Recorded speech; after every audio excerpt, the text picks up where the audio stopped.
Ladies and gentlemen, families and friends, I'm Mike McQuarrie, and it is my pleasure and honor to welcome you to Erskine Academy's graduation ceremony for our class of 2020.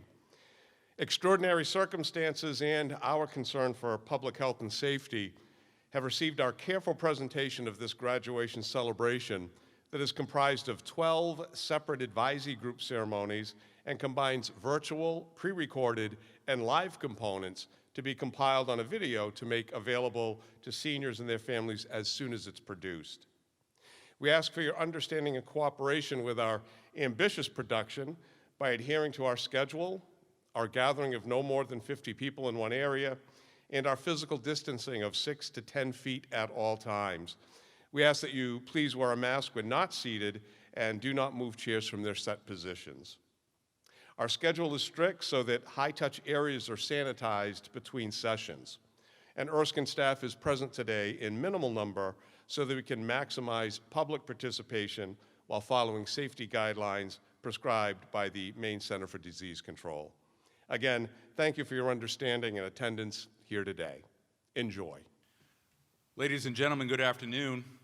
The Erskine Academy Board of Trustees, the administration, faculty, and staff welcome you to Erskine Academy's class of 2020 graduation ceremony. I must say it is really nice to see you all. For too long, our halls and this gym have remained empty, but today we see life in our school once again. Clearly, the school year has ended in a way no one could imagine, and our graduation ceremony altered in a way no one would wish for. This afternoon, we are delighted to honor the work and academic commitment of our graduates, and we will confer their diplomas in person, signifying each graduate's successful completion of Erskine Academy's rigorous requirements. Though the four-year journey to graduation can be challenging and demanding, especially over the last 2 months, our graduates have exemplified the perseverance and dedication necessary to bring them to this ceremony of excellence. And now it is my distinct honor and privilege to welcome and present to you Mrs. Long and her 2020 graduating advisees.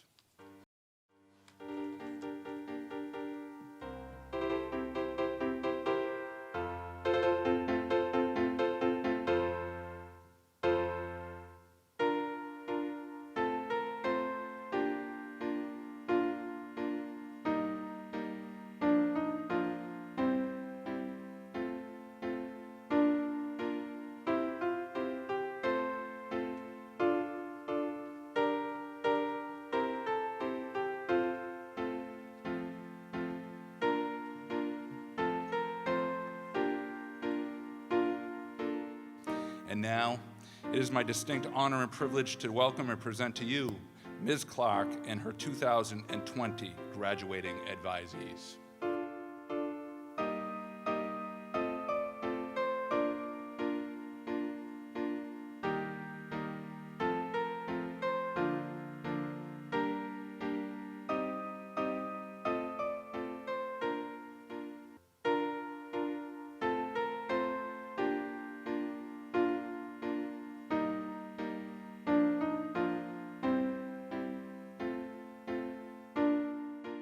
And now, it is my distinct honor and privilege to welcome and present to you Ms. Shoup and her 2020 graduating advisees.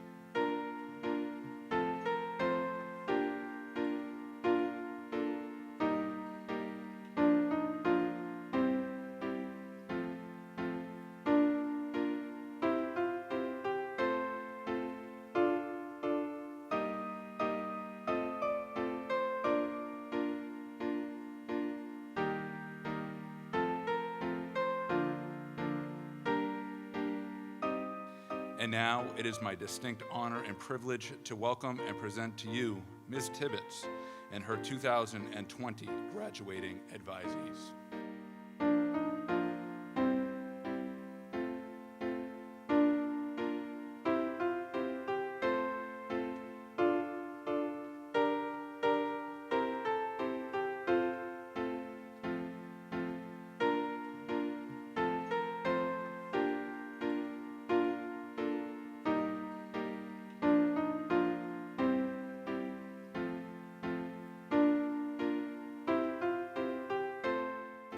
And now it is my distinct honor and privilege to welcome and present to you Mrs. Wood and her 2020 graduating advisees.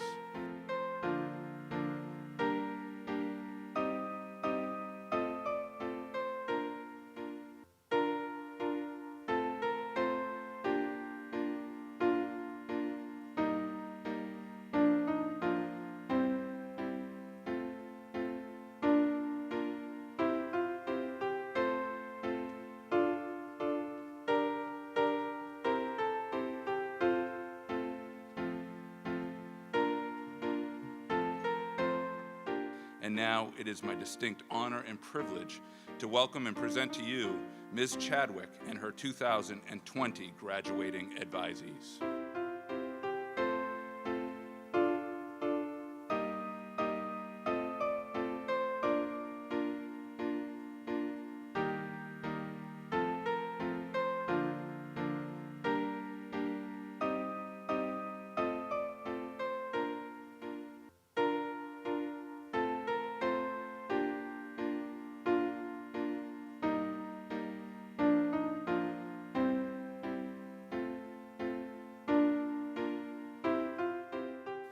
And now it is my distinct honor and privilege to welcome and present to you Mrs. Malley and her 2020 graduating advisees.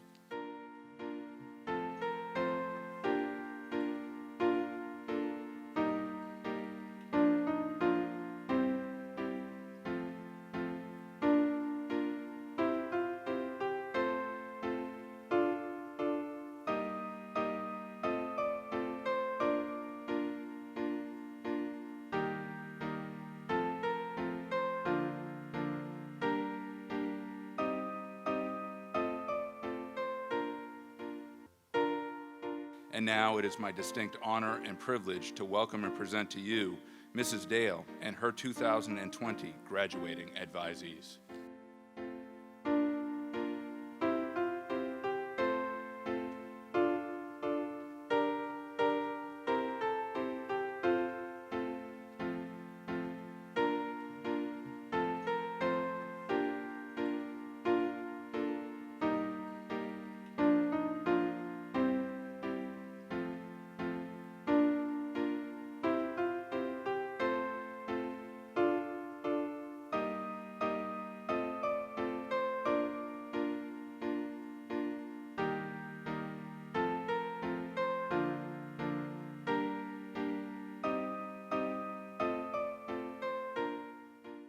And now it is my distinct honor and privilege to welcome and present to you Mr. Faraday and his 2020 graduating advisees.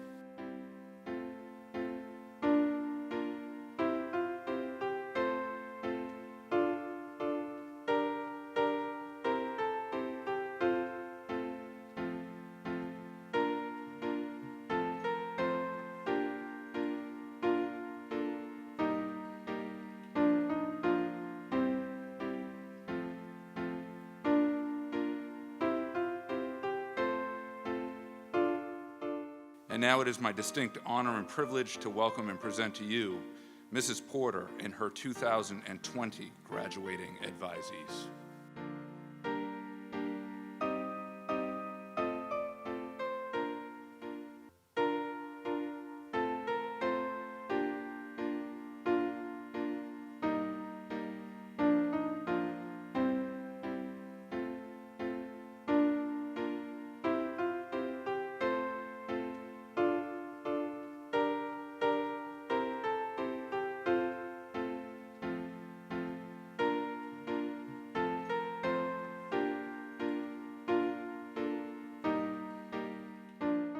And now, it is my distinct honor and privilege to welcome and present to you Ms. Tripp and her 2020 graduating advisees.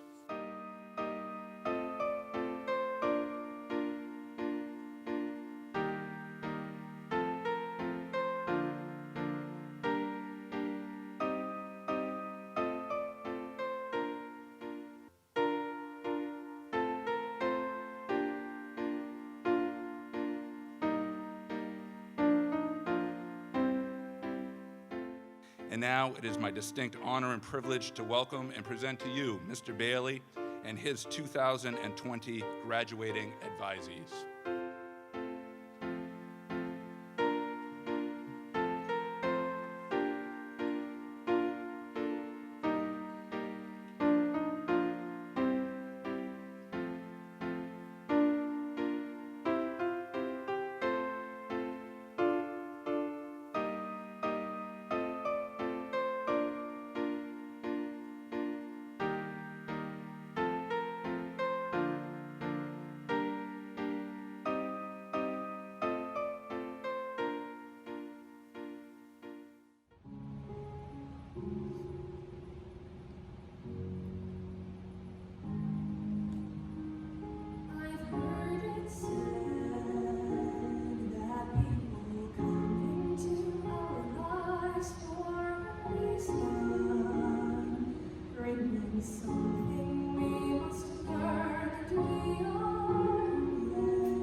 Jeremiah 29:11. For I know the plans I have for you, declares the Lord, plans to prosper you and not to harm you, plans to give you hope and a future. And now, if you would all join me in reciting the Lord's Prayer. Our Father, who art in heaven, hallowed be thy name. Thy kingdom come, thy will be done, on earth as it is in heaven. Give us this day our daily bread, and forgive us our trespasses, as we forgive those who trespass against us. Lead us not unto temptation, but deliver us from evil. For thine is the kingdom, and the power, and the glory, forever and ever. Amen.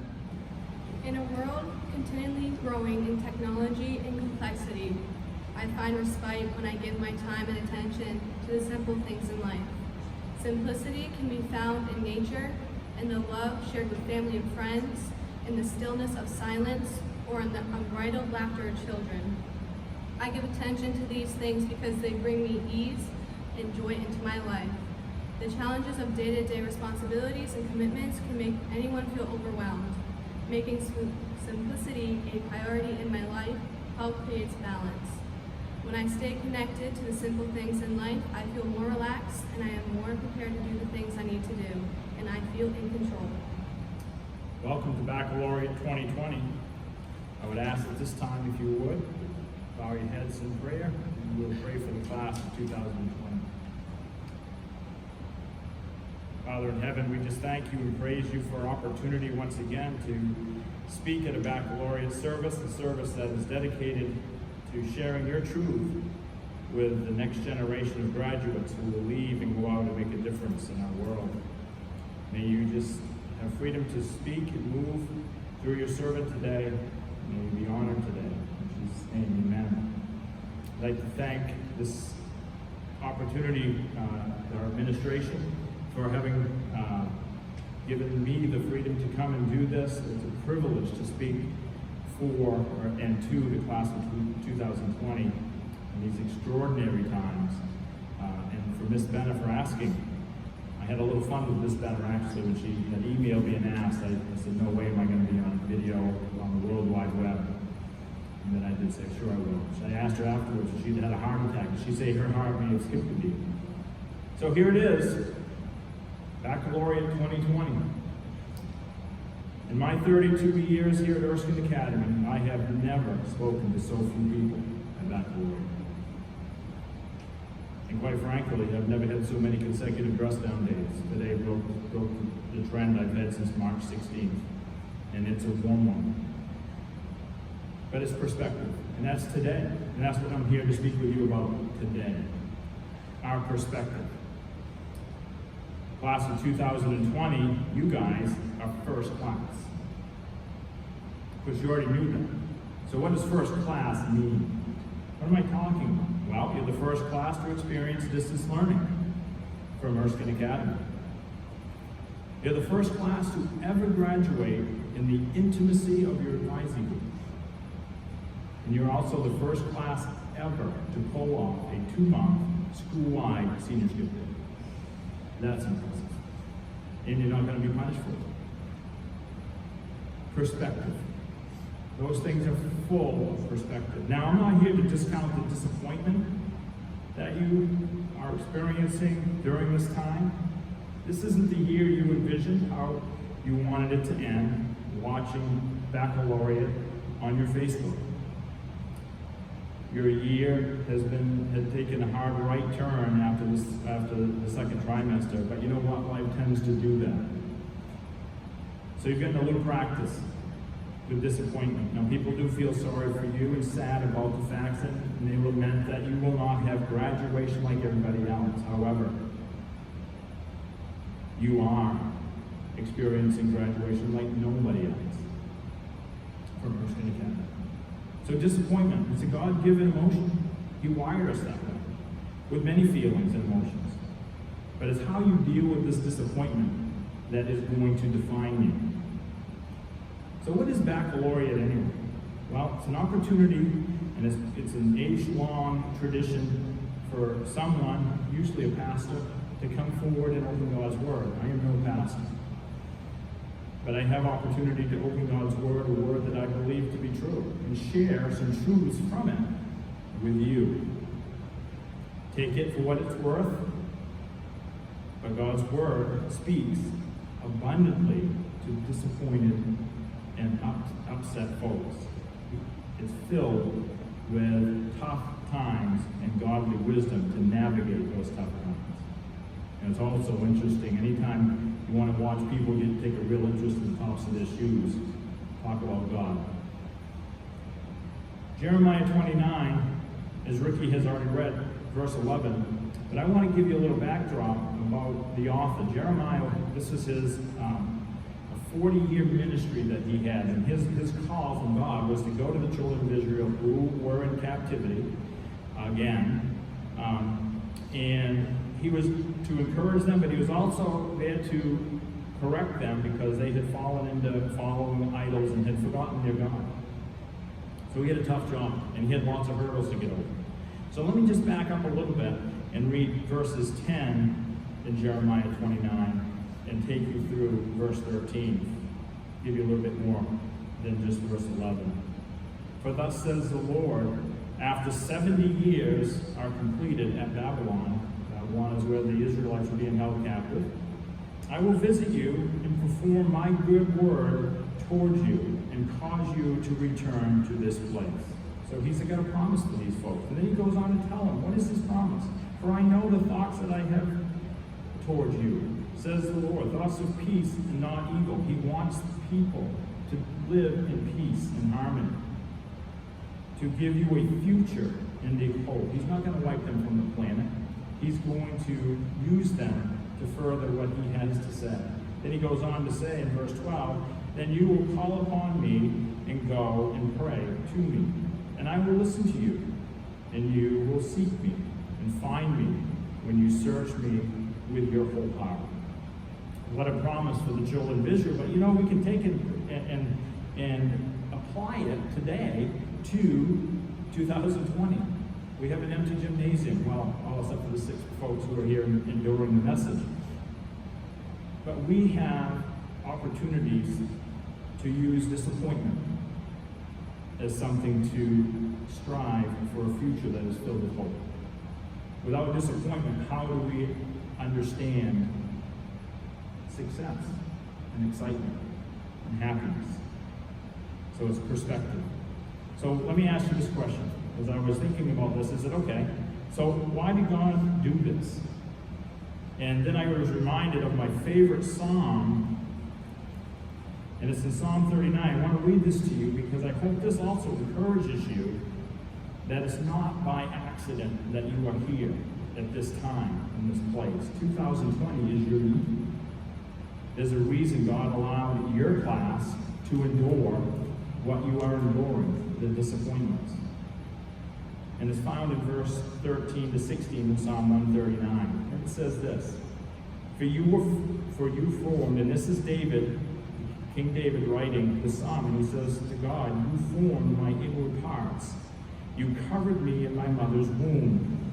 I will praise you, for I am fearfully and wonderfully made. Marvelous are your works, and that my soul knows very well. So he's talking about, he is God knitting him together. My frame was not hidden from you when I was made in secret and skillfully wrought in the lowest parts of the earth. Now here's the part I really wanted to share with you that is so encouraging. Your eyes saw my substance being yet unformed. He knew you before you were born or even created.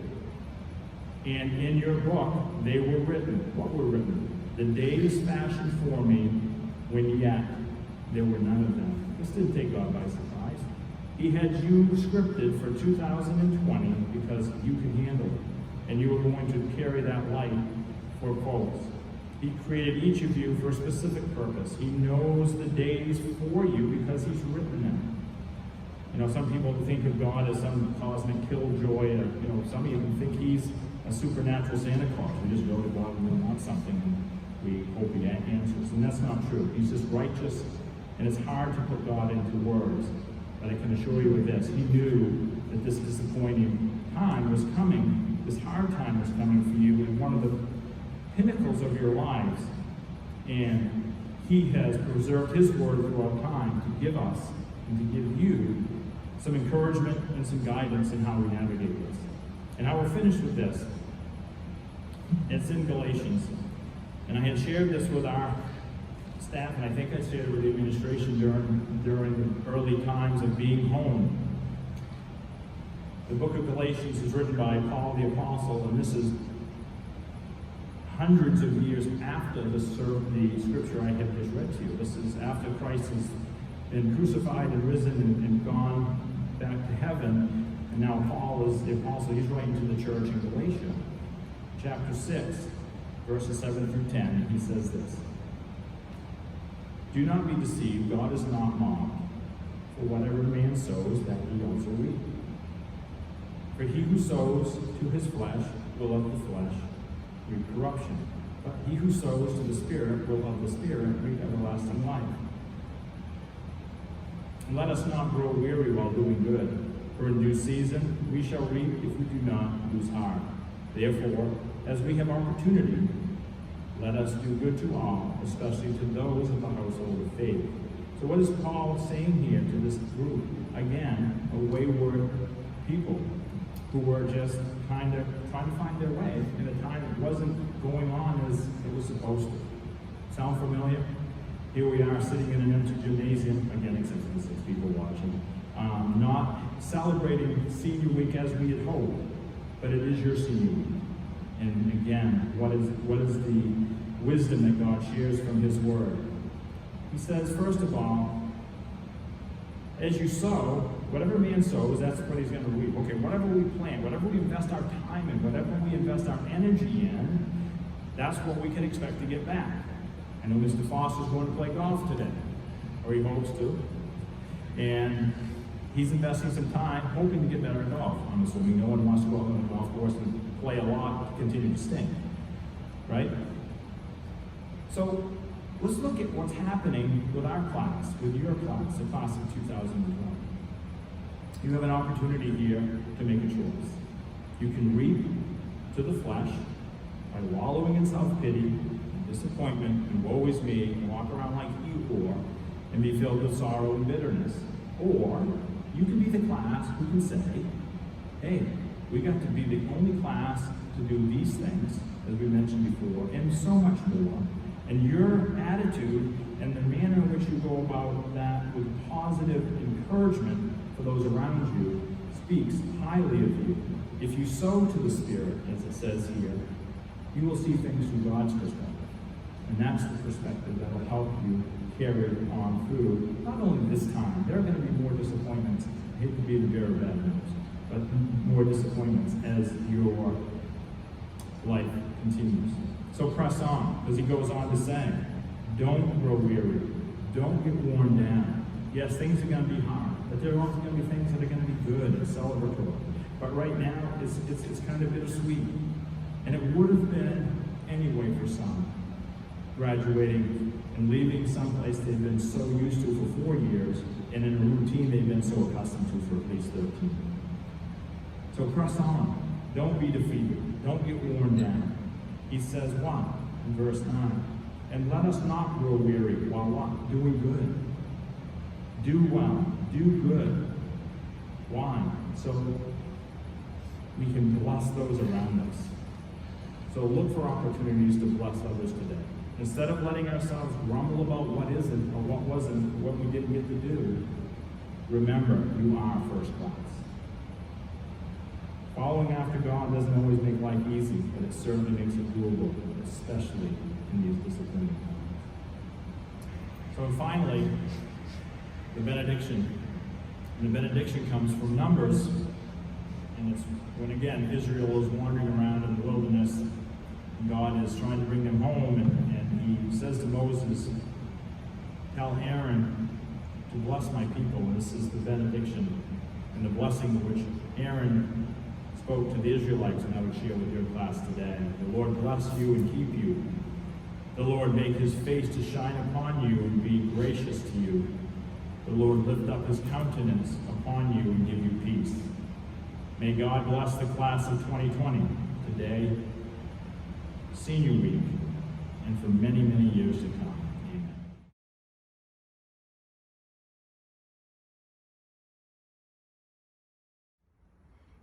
from a young age, we are taught to think about our future. In elementary school, we were all asked, "What do you want to be when you grow up?" I remember my school's career day when we all dressed up like what we wanted to be, thinking that we had our minds made up at such a young age. Now, obviously, we didn't end up being unicorns or dogs like some of us dreamed of, but it was the first of many seeds that was instilled into our minds at such a young age that has had us thinking from the get-go. These seeds continue to be planted into our minds throughout the rest of our education. In middle school, we were placed into different classes based on our academics, pushing us into the mindsets that we have today. In high school, the future was all that we looked at. Every class, every elective we chose to take has made up who we are.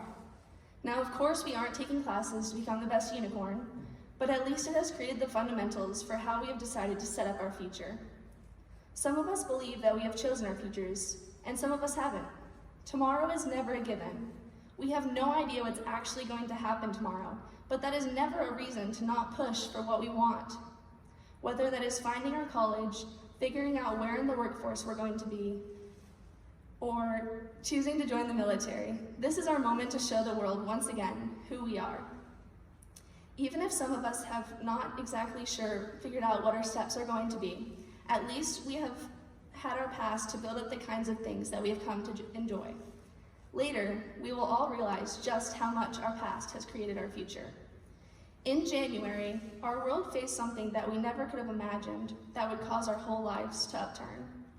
COVID-19 has made its way into every aspect of our lives, especially for us seniors. What we thought would be our year changed before our eyes. The graduation we had looked forward to for 4 years was changed. But we're still graduating. We're still going across the stage, getting our diplomas, and moving on to our next adventure. COVID-19 may have been a blip in what we had predicted our futures to look like, but that has really changed nothing. We may have to do things differently, but that does not mean we need to put our heads down and focus on what others' graduations have looked like in the past. As the newest graduates, we still have our whole lives, and this small bump has done nothing to stop us from getting what we want. No matter what, this is our moment.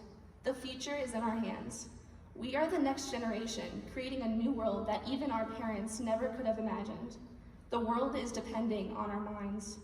We will be the gears turning the newest inventions, the coding of new computer systems, the hands building the tallest structures, the minds creating new medicines. We can be whatever we want to be because we are going to be the creators of our own future. As Roy T. Bennett said, do not let the memories of your past limit the potential of your future. There are no limits to what you can achieve on your journey through life, except in your mind. We are meant to use our past to build our future and learn who we are and where we want to go. The future may not be a clear path that we all wish for, but I know that you have all changed me and my future. Thank you all for everything, and I wish you the best of luck. We've done it. We're here. The class of 2020 has pushed through a pretty rough year, and we finally made it to the end. That's not to say it wasn't a fun year, however, as I'm sure we've all made many unforgettable memories, experiences that will undoubtedly stay with us long into the future. Many of these moments can be attributed to those we hold close, be it family or friends, and this is especially true for myself. An important part of anyone's journey to success is the people they surround themselves with. As the saying goes, it takes a village to raise a child. Many of us have been fortunate enough to belong to several villages, and I'd like to thank those people on behalf of the class of 2020. Every parent and guardian watching this right now should be proud of who they've raised. Your child, now a young adult, will go on to change the world, and graduating high school is just one of the first steps on this long journey. Thank you for all you have done for us, and I assure you we are beyond grateful for shaping us into the people we are today. Our world has been going through some very historic and negative changes recently, and even more recent, our country has begun to suffer somewhat of a divide. There's no arguing that we are about to be set free into a wild and difficult world, but I know with confidence that those who have raised the class of 2020 have prepared us to tackle any of life's challenges. Whether we succeed or fail as individuals, I trust your support will never falter, and with that support we will always be able to find the strength to push forward. That's not to say our parents and guardians were necessarily alone, however. Many of us have grandparents, siblings, cousins, uncles, aunts, maybe even a few close family friends, and all of these people played into our lives at one point or another. Our grandparents obviously played a big role by raising our parents, and many times their impact on us is deeper than that. They provide us with unconditional love and support, and provide a safe place away from home in many cases. Siblings also help make us into who we are, aiding us in developing social skills and allowing us some early competition at home before being set free into the world. Cousins were in many cases some of our first friends, and help build the foundations to making social connections, a vital skill to have in today's society. Aunts and uncles in many cases got to be the fun ones, showering us with love and attention without having to do all the nitty-gritty work our guardians took on. As a class, I'd like us to thank our family members, those who have loved us unconditionally, supported us, and pushed us to become better versions of ourselves. For many of us, our peers have provided nearly as much support as our family. We have grown alongside many of our friends, changing in body and mind, and they have been with us to experience these types of things simultaneously. Our very own classmates, the one graduating with us, have made a lifelong impact on us, and I know many people in this class more than likely have fond memories of at least one fellow classmate. Past friends, current friends, and future friends all deserve our gratitude, as their contributions to our character, positive and negative, has led to growth we've seen to this point, and will continue to see for years to come. I would like all of the class of 2020 to thank each other, as well as any friends we have made who may be younger or older. Truly, without the friendship all of us have experienced, none of us would be the same. I would now like to take some time to thank a few of the many people who have supported me, loved me, and pushed me to become a better person. I'll start with perhaps the two most influential people in my life, Mom and Dad. Dad, you've always pushed me to think outside the box, encouraging me to explore interesting viewpoints on some of the world's most pressing issues, a skill that will surely help me to understand others in the future. I've always admired your intelligence, your nearly inhuman work ethic, and I hope someday to be able to pour myself into everything I do the way you've always done. You've always supported me in anything I've ever chosen to do, and I can truly say that I am lucky to have the best dad in the world. Mom, you are the most caring, sweet, and genuine person I've ever met, and have been an incredible mother.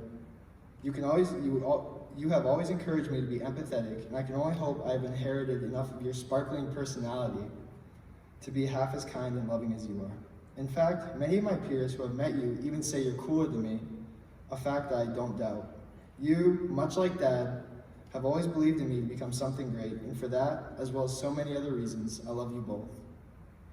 I'd like to thank Nanny and Grampy for showing me unwavering support and love over the years, as well as being there to see me grow and encouraging my own improvement. Grampy, you're an absolute goofball and I love it. And Nanny, you may be the only person as sweet and genuine as Mom. Easily the most infamous trio in my life is Grammy, Aunt Cheryl, and Aunt Jan, otherwise known as Grammy and the Aunts. I am extremely grateful for all you three have done for me over the years, and I always look forward to your visits. Two more very important figures in my life are my sisters, Ella and Carly. They have taught me how to be responsible, and have helped me to become a more mature person. They have also taught me just how angry two little girls can make a teenage boy, and for that, I love them. I'd also like to thank the boys. All of you know who you are, so I don't need to say any names. But I want all of you fine young men to know that you've played a huge role in where I am today, and where I will go in the future. You guys have filled me with the self-confidence I need to accomplish most of the things I have in high school. And you are all the types of friends I will never let go of or forget. I love you all, and we will all be successful and happy in our futures if we attack life with the type of tenacity and hunger that we attack McDonald's with. I would also like to thank this year's beautiful prom queen for being the best girlfriend I could ask for, and you have supported me every step of the way through this crazy and difficult school year. That is just one of the infinite reasons I love you, and I know you are going incredibly far in life. There are so many more people I'd like to thank directly, but this speech is long enough as is. For anyone I neglected to mention, if you think of me as a friend or loved one, I can nearly assure you I am extremely grateful for anything and everything you have ever done for me. And to the class, the group of seniors who have missed more of their senior year than any class in recent memory, we will be successful. With the support groups all of us have at school, at home, and in our day-to-day lives, I know every member of this class has the tools they need to become the person they are meant to be. I believe in every one of you to live up to your full potential, and I encourage everyone to continue being grateful to those who influence them. As I said, it takes a village to raise a child, and the Erskine community has made for a pretty incredible village. Thank you. 4 years ago, my family and I made the decision for me to attend Erskine Academy. At the time, I did not live in one of the area towns, and the summer leading up to my freshman year was very hectic with the stress of speeding up our moving process to China before the start of school in the fall. The start of school came, and we were still in the process of moving. Instead of turning their cheek to my family and I due to my moving situation, the administration of Erskine took me in with open arms and worked with my family to make my transition to high school as smooth as possible. Freshman day, I walked into the Erskine halls in nervous wreck, just replaying in my head over and over again the instructions Miss Tibbetts had told us the night before of how to get to home run. I made it there in one piece, and the world did not end. On my first class was Algebra 2 with Mr. Dutil, and to add to my nerves of high school, it turned out I was the only freshman in the class. I walked into Mr. Dutil's room, shy and embarrassed. I'm guessing my anxiety was very transparent to Dutil, for instead of sitting there for the hour, he offered to help me find where the rest of my classes would be. He showed me the up and down stairs, explained how the school was organized, and to say the least, made me much less anxious. These were just the first of many fond memories I would make with the incredible faculty of Erskine.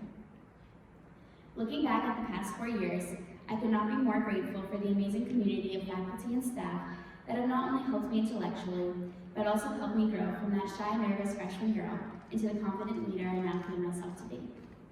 Never did I imagine I would be fortunate enough to have educators in my life who would come into school early to help catch me up on psychology, spend hours helping me fill out college and scholarship information, or make me laugh for a whole study hall while playing FizzStim. The students of Erskine are so lucky to be in a school filled with people who care so deeply about them. Erskine is a very special place, and it is all due to the faculty and staff that fill its halls. On the behalf of the senior class, I thank you all. Thank you to our custodial staff who keep our school looking beautiful. Thank you to our amazing lunch ladies who work hard to make us delicious food. Thank you to all the behind-the-scenes staff and administration that keep our school days running smoothly and do so much more than any of us students will ever know. And thank you to the marvelous teachers who put so much effort into educating us students and helping us grow.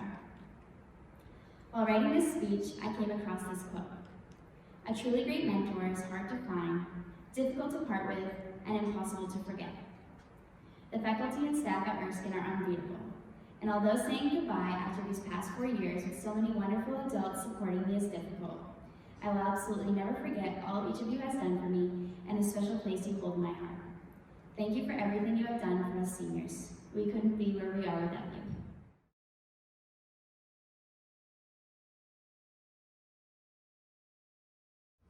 Hello everyone. It's been a while since you've seen me last, but I'm Jordan Linscott from the class of 2020, the class that finished high school up from their own houses. My senior year was a year that will go down in history as a very interesting one. It will tie my class together for the rest of our lives. I was hoping to give the undergraduates some advice for their senior years. While I honestly don't feel I have much to speak about, I'll do my best to impart some wisdom. When I entered Erskine Academy as a freshman, I was very excited, but I was a bit shy, so I didn't step out of my comfort zone. I've learned that was my first mistake, because my new school had so much to offer me. I actually spent some of my freshman year wanting to graduate already. It wasn't until I opened myself up to the idea of making new friends and trying new things that I actually liked coming to school. I know, weird to say. Sophomore year was better. I found that as my confidence grew, so did my passions. I joined new clubs, took new fine arts classes, and gained freedom with my new driver's license. Moving into junior year, which is well known as the hardest year academically, I challenged myself with AP and college courses. In these classes, I acquired a skill that is very underrated: my ability to ask questions. You may think that this makes you seem incapable or annoying, but it actually just makes you interested and responsible. It was a skill that helped me thrive in class and life in general. Last but not least, senior year. When I began my senior year, I didn't know what I was going to do after high school. I was clueless about my college choice and my major. Fast forward to right now, I feel that I've got it all figured out at the moment. Most people may feel bad for my class, but I like to think that everything happens for a reason. It would be easy to say for us to be mad at the circumstances that stripped us of our last year of high school, but it is always better to look for the positive stuff. One comment I heard this year that stuck with me was that if you are focusing on all the bad things in your life, then you won't notice the good things. The good news is that it works the other way around too. Focus on the good stuff and more of it will come. So I leave you with the best of luck for your remaining years of high school, and the advice that a positive mindset is the key to achieving anything. Thank you.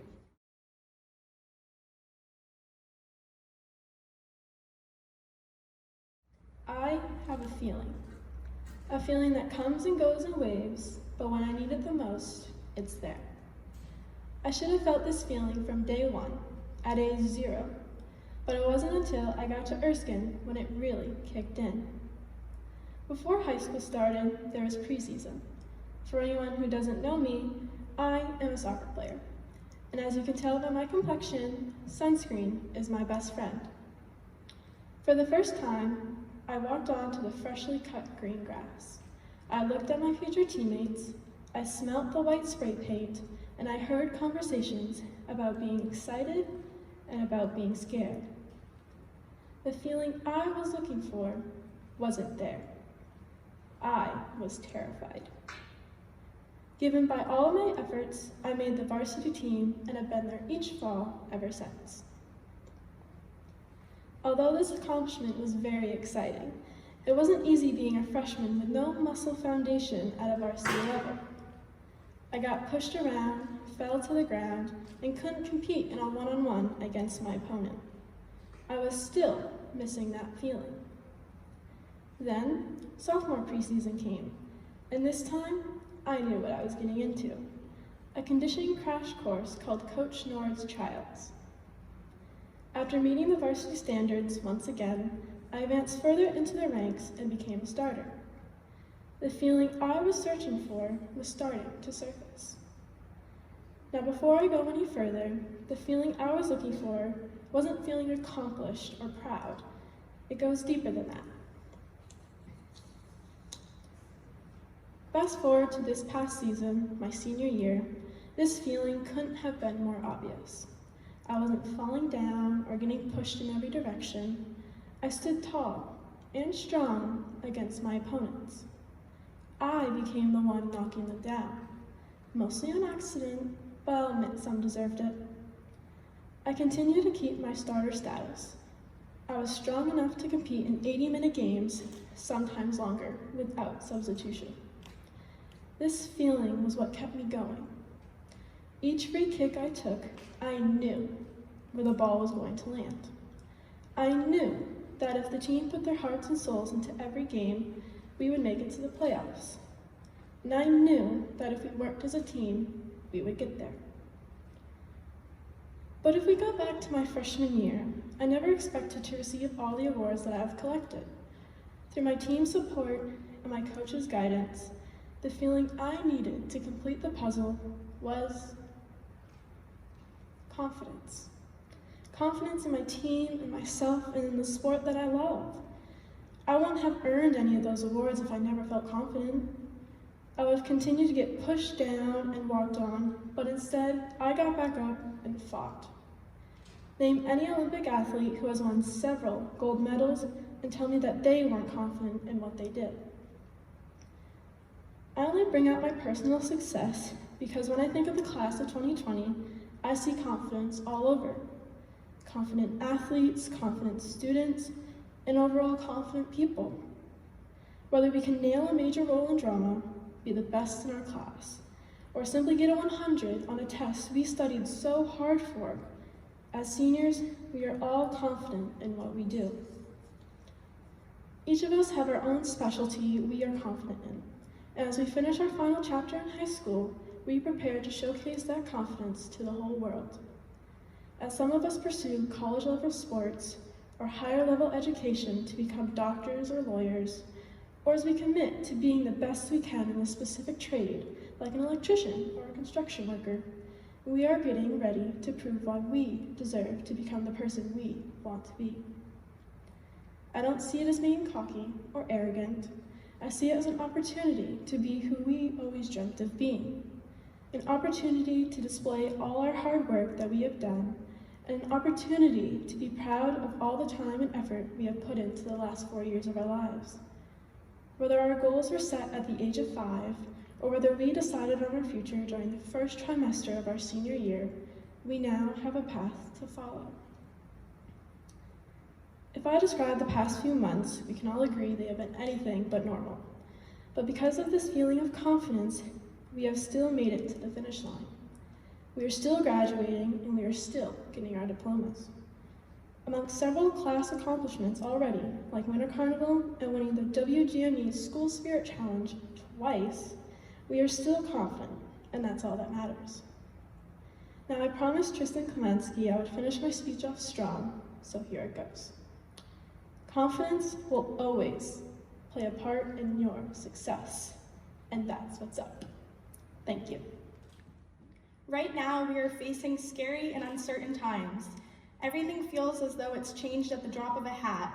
I mean, right now, I'm giving a speech to a camera rather than a packed room filled with my classmates and their families. Admittedly, it's a little less scary to talk to a camera than all those people, but that's not the point. The point is that people are scared. They're scared about the future, to go outside, what the fate of this country is. I want in no way to diminish those very real fears, fears that I myself know just as well as anyone else, but it would be naive to act as though they were new. As a woman, I know the fear of leaving my home all too well. I know to walk with keys between my fingers, fully aware of my surroundings, and to travel in a pack as much as possible. I've known this for as long as I remember, because we live in a country where 1 out of 6 women are victims of sexual assault. We also live in a country where Black men and women are afraid to go out because of the color of their skin. Where a walk to the grocery store could be your last because of a trigger-happy cop. Where just this month, George Floyd was murdered while he tried to tell police officers that he couldn't breathe. We live in a country where your religion is something you are free to practice, except not at all, because every Jewish holiday this past year has seen a hate crime. Because my synagogue has to station a police officer outside of it. Because men with guns stand outside mosques looking for an opportunity. Because a Muslim boy with a clock is a terrorist with a bomb.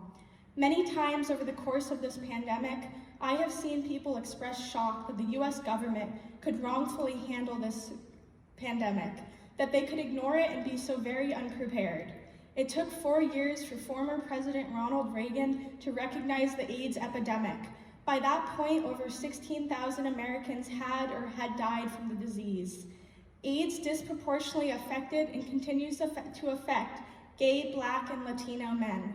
It's easy to ignore an epidemic when it's affecting groups you're already mistreating. Coronavirus has hit low-income areas far harder than wealthy ones. Look at all the celebrities who can get tested for coronavirus versus the average Americans who are disregarded solely based on what? The fact that they're not rolling in money? But why am I saying all this?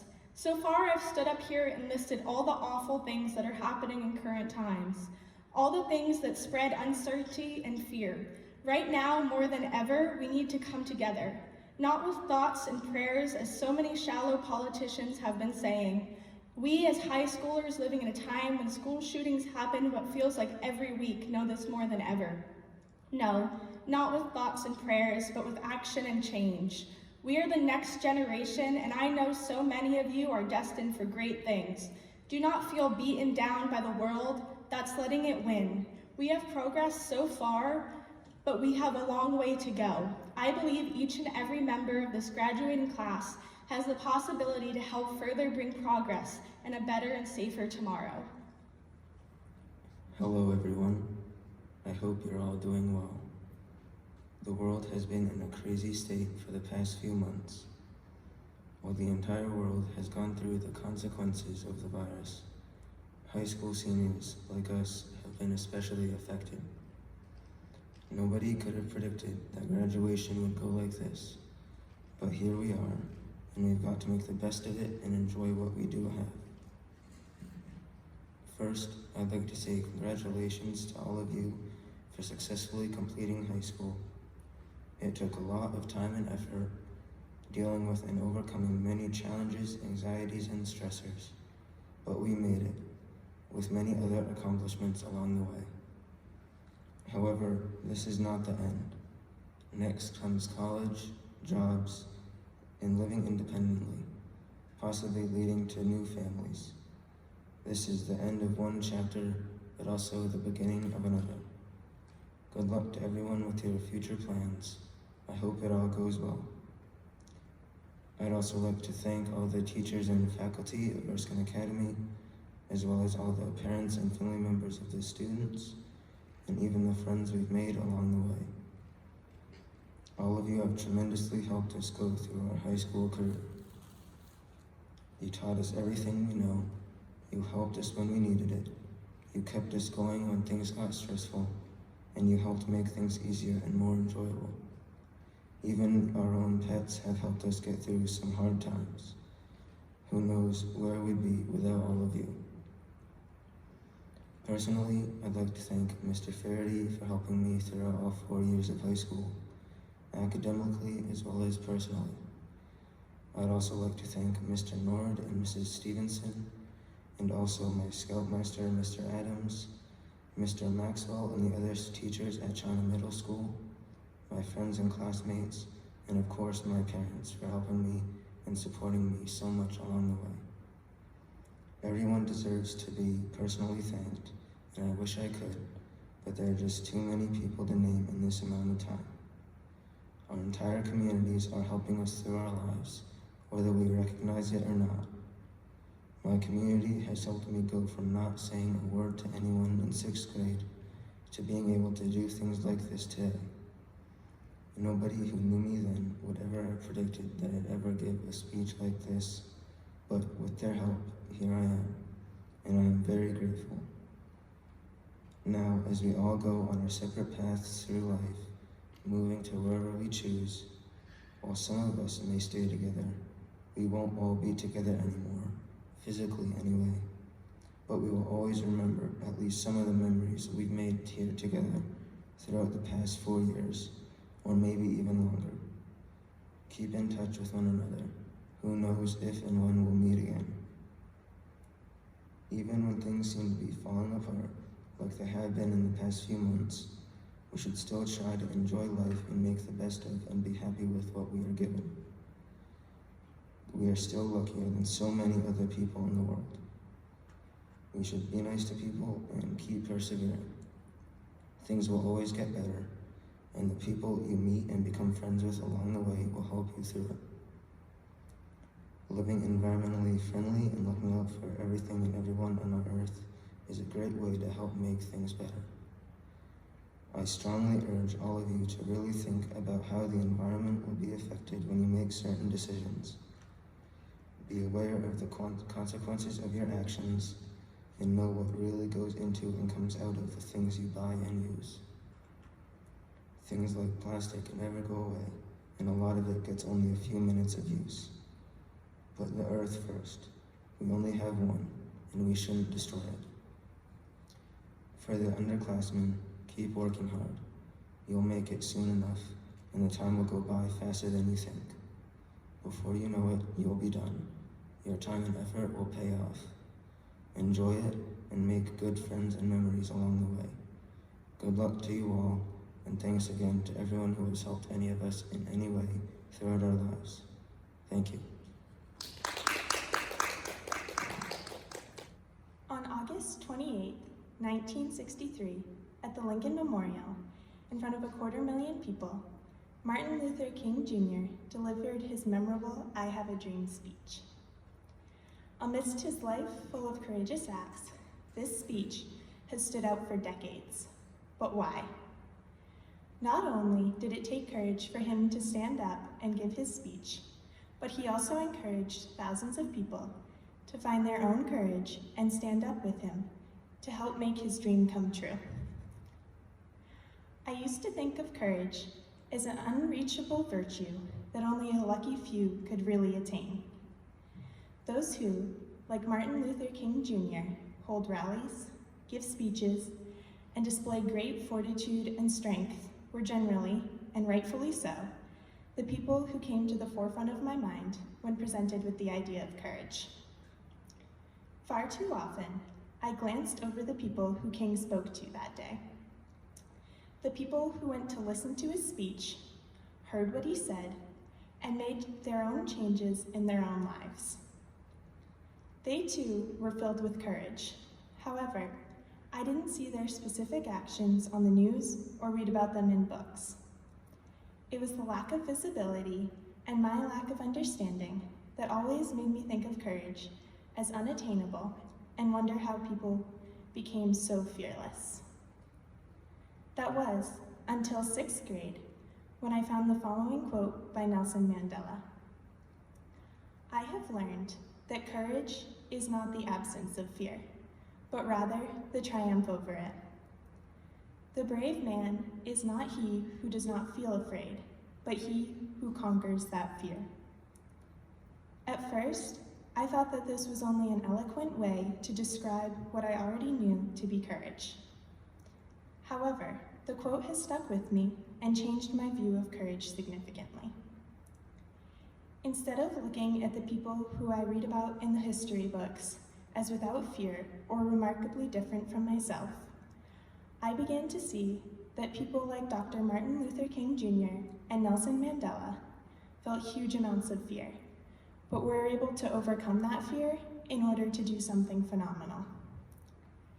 It took me a while to realize that the emotions of those who are world-renowned for their courage are exactly the same as everyone else's.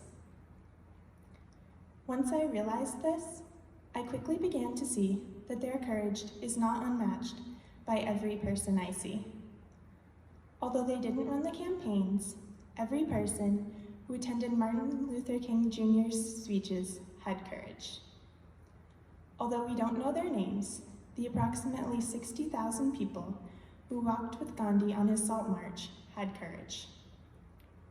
Everybody is afraid of something, and everybody has worked hard to overcome something that they are afraid of, whether we know about it or not. Think about how many times you have heard the phrase, "Everyone is fighting a battle you know nothing about." This phrase is often used to instill compassion, which we should all have. However, one of the key words is fighting. It takes courage to fight, and everyone is doing it. Courage is not some lofty goal that we must only read about. Everyone has it. We are all about to embark on a brand new adventure, one that will hopefully be filled with a lot of good things and successes, but one that will also undoubtedly result in some worries. However, we all have the courage to fight those worries and those fears and come out more resilient and confident. I hope that the times we really need to dig in to find our courage are few and far between, but when it does happen, that we will be ready and we can do it. Whether we are in the forefront like Gandhi or like the people marching behind him, each action is just as important and courageous. This courage lies innately within us all. However, it is also important to realize that the people around us help us to show and strengthen that courage. I would like to take a moment to thank some of the people who have helped me to fortify my own courage in little ways and in big. Thank you to my parents for helping me to have the courage to be myself. Thank you to all of the faculty and staff here at Erskine who have shown me how to find new pieces of courage and use them to the best of my ability. Thank you to our graduating class, not only for the courage that you have shown in these unpredictable times, but also for the courage you have shown as friends and peers through our high school journey. There are so many more people I would like to thank for everything they have done, but there isn't enough time, as courage is found in everyone, every day. Congratulations, class of 2020. Class of 2020. You are born in the weeks and months after 9/11, and you graduate during a global pandemic, events that have significantly changed our world and altered our way of life. You've been nurtured from birth to early adulthood during the period of most profound change that this country has experienced in a short 18 years. And the backdrop for your graduation is racial tension, prolonged war, and cultural unrest and its demand for justice, equality, and inclusion. Although this may be the story of America in 2020, these events do not define you. Rather, it is but the introduction to a whole new chapter in the story of you that you are about to begin.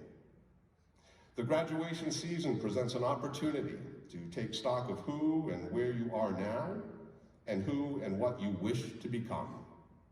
As you graduate from Erskine Academy, I wish to offer you these thoughts for your consideration.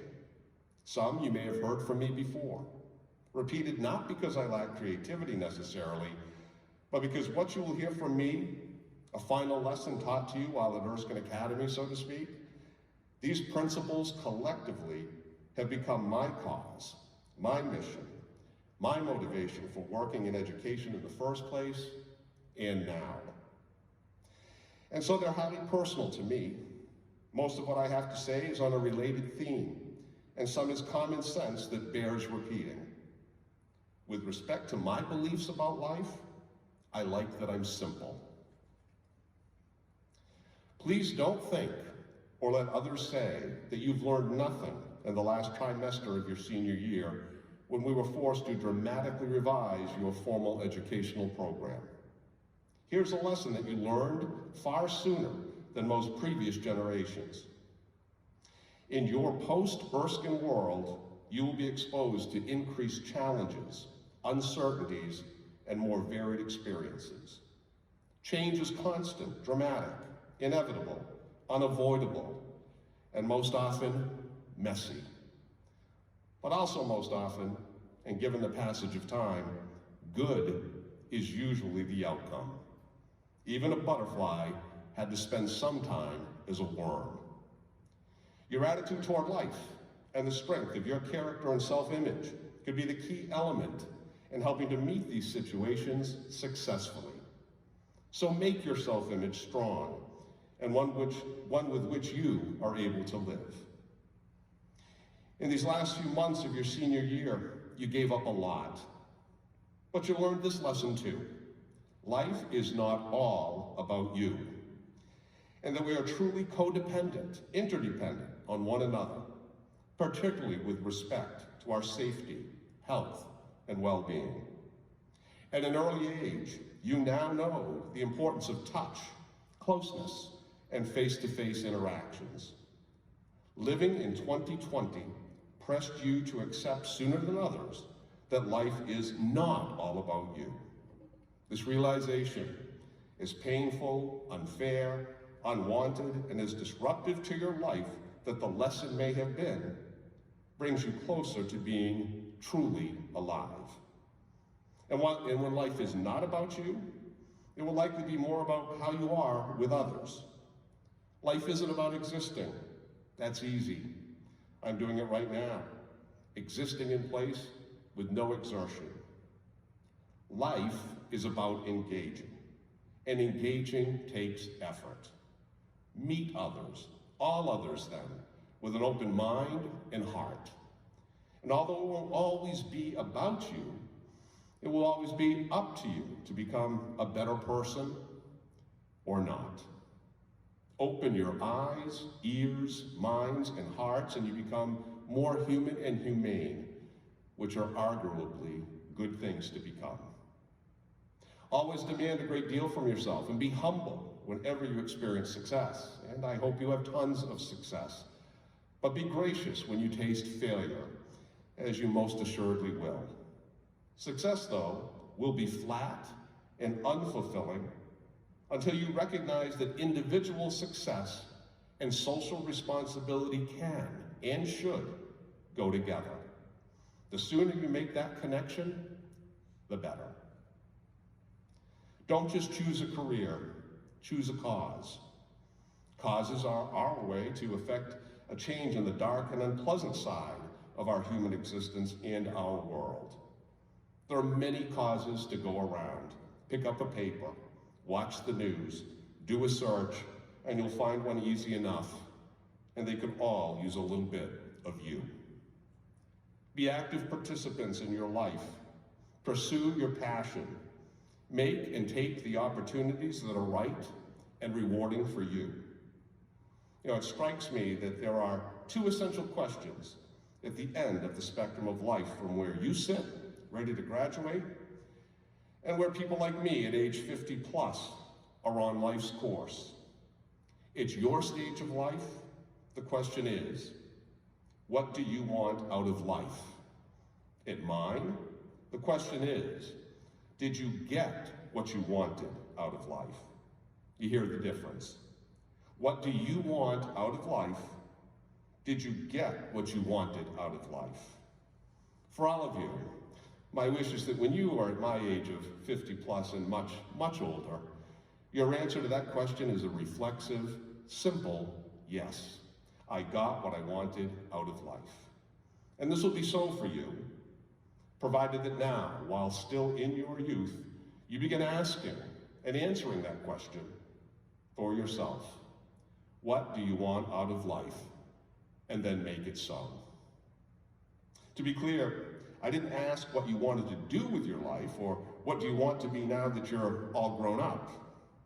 Although the answer may include work, the question to ask and be answered is far broader. What do you want out of life? The pursuit of your answer to that question becomes your destiny. And though it is true that your future will depend on many things, what you eventually get out of what you want out of life will depend mostly on you. I know some of you too well not to know that for some, the interconnectedness of family, opportunity, and the future is complicated and complex. I know that for some, life to this point has been harder and more of a struggle than for others. I know there have been difficulties and hardships, and I'm not simply referring to the last several months. Many of you, and for far too long, have felt the sting of unkindness. Adults entrusted to care for you may have undersupported or even hurt you. You may have spent time in a damaging environment. You've experienced heartache, mistreatment, or tragedy even. You have felt the helplessness and hopelessness of financial strain. Life, as you have lived it up to now, may have led you to foreclose on your dreams and opportunities.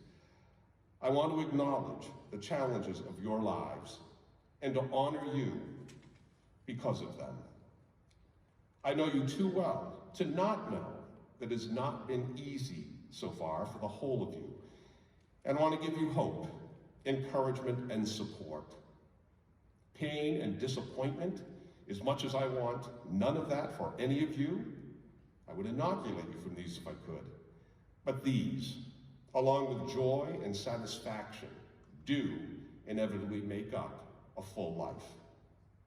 Let's begin to make life a little better for everyone then, right now, by believing that anything or anyone that doesn't bring you alive is too small for you. Purge that anything or that anyone from your life right now as you ready yourself to begin again, to commence. Consciously reject the negativity from your life. You can follow your joy or your heartbreak. I wish that you all find and follow your joy. All of you, regardless of circumstance, have it in your power to say, this is what I was yesterday, and this is what I will become tomorrow. Your past may very well have been marred and mucked up by others, and even some by yourselves. But your future is untouched, unscathed. The future is life's true blank page. It's the one that expressly states, this page is intentionally left blank. And God willing, the chances are very good that you will live more years in the future than you have spent in your past. Decide what you wish for your future and make it so by living like it's so. In education, we talk a lot about self-esteem, as if it's something that we instill in our students. Self-esteem is not instilled. It's an acquisition. It is your work to acquire self-esteem. Really, that's why it's called self. Self-esteem and how well you are esteemed by others will come from your efforts and accomplishments, not your happiness. We all want happiness, but it is effort and hard-earned accomplishment that we admire most. Think of someone you admire. Current events presents us with numerous examples. Frontline workers, first responders, essential service providers, scientists, and the medical community. It is rarely the things that make them happy that move us to admire and respect them. It's the things they did in times of their unhappiness, the things that they did that were hard, trying, and miserable, which sometimes made them unpopular, or caused them to be disliked, or cost them friends or limbs, and yes, even their lives. These are the things that are admired and are admirable, what they did to overcome adversity. Though you graduate and we teach, all of us still have much more to learn. You cannot avoid being a lifelong learner. Sooner or later, want it or not, life will teach you a lot. Chief among these lessons is a hard truth. You are not the center of the universe. At least outside of your own parents, you are not. So, care less about how others judge you or sum you up. Be less self-conscious, but more self-aware. Get out of your own way and move forward. It is hard out there, but it can be made easier by you, or harder. It's your choice. Rather than being defeated by present problems and those speculated for our future, it's more important that you enter this fray with optimism, resiliency, conviction, diligence, and love. If you've had a good past, then you've been blessed, because there are a lot of broken people. Many in our school are broken to some degree. Some of you I know, some of you I don't. Some break due to their own faults. If this is you, stop it. Some break as the result of someone else's fault. If this is the case for you, leave those people. Because the sooner you do, the faster you heal. Remain broken, regardless of who is at fault, and you become embittered, hopeless, detached, and hidden behind something. Your competence, intelligence, wit, substance of choice, whatever, but I know, you are unhappy. The Dalai Lama, who is arguably much wiser than I on such matters, has said, love, compassion, and concern for others are the real source of happiness. With these in abundance, you will not be disturbed by even the most uncomfortable circumstances. As you leave Erskine Academy for your true purpose and destiny that can only be found out there and post-Erskine, I hope you'll be guided by the values that will make you a better person. I assure you that time-tested virtues of honesty, humility, reliability, generosity, and kindness will do much to secure your likability, success, and yes, happiness. Which is the advice given to me by my high school principal, Mr. Richard, on the occasion of my graduation from high school many years ago. And benefiting from his wisdom, my life's highs have far outnumbered the lows. And though there have been lows, I've not lingered there. Those lows have been my reminder of the better times, and that happier times come after hopefulness and effort, sacrifice, showing our vulnerabilities to others, taking a risk with selfless giving to others, and recognizing that wealth comes from the goodness that we show and give to others. You hear my emphasis on others. Ben Franklin believed that the noblest question in the world is, what good can I do in it? Accept the importance of looking after the world and making it better for all. Begin by defining the world as you wish. Call it your family, home, community, but continuously look to broaden that world, doing good for others as you do well for yourself.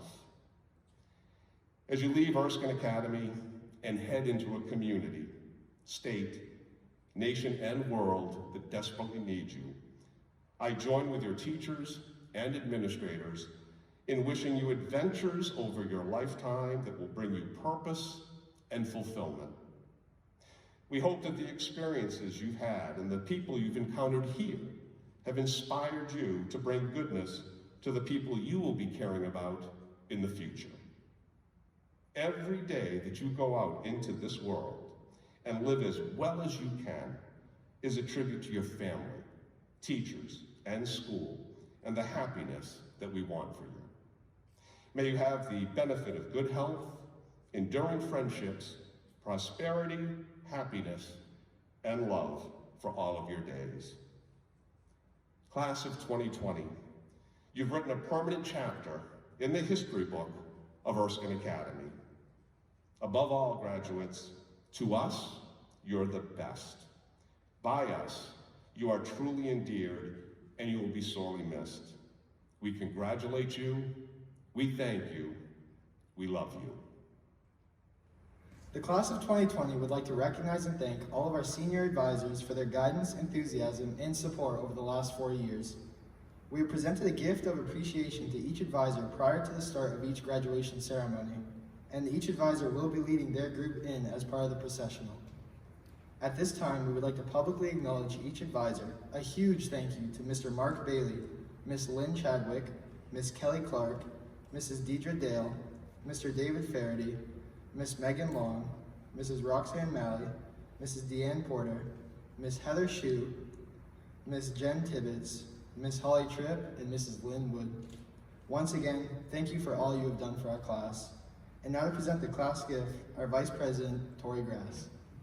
Each year, the graduating class presents a gift to the school in appreciation for all that Erskine Academy has given us. Over the past 4 years, and with the intent of leaving the school a little bit better for the classes to follow, it is in this spirit that we present our gift of a donation toward a concession stand to be located by the softball and baseball fields. We present this gift to Headmaster McCory in recognition of the path upon which Erskine Academy has directed us to do well for ourselves, our families, our school, and our communities.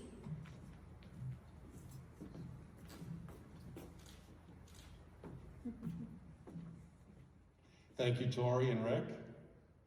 The Erskine Academy class of 2020 has done much to enrich our school and leave its mark permanently on our hearts and in our minds.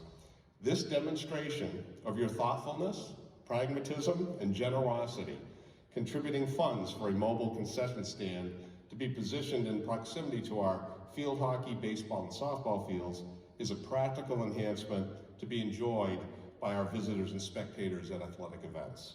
On behalf of the school's trustees, alumni, faculty, and students, and our many visitors to the school, class of 2020, I accept your generous gift with deep and heartfelt gratitude.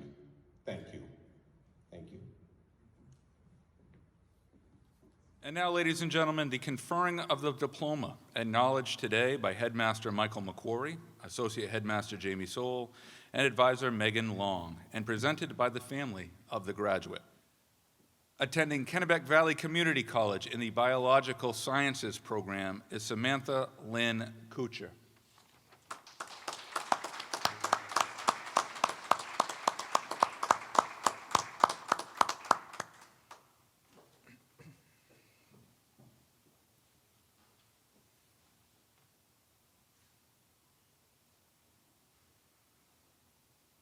Attending Southern Maine Community College in the Communications and New Media program, and receiving the following Erskine Academy awards: Lettering in Student Council and Excellence in Clay is Dominic Dalton Dyer.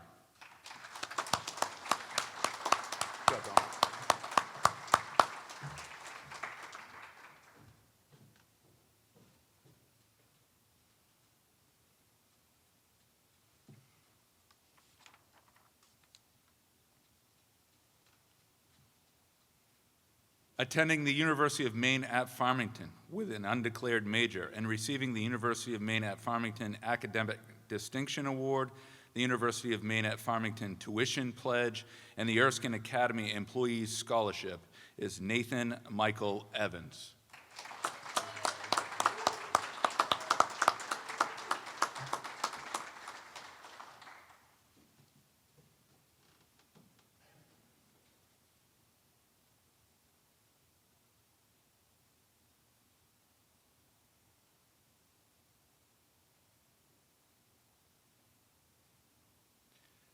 Planning to enter the workforce is Jesse James Hayes.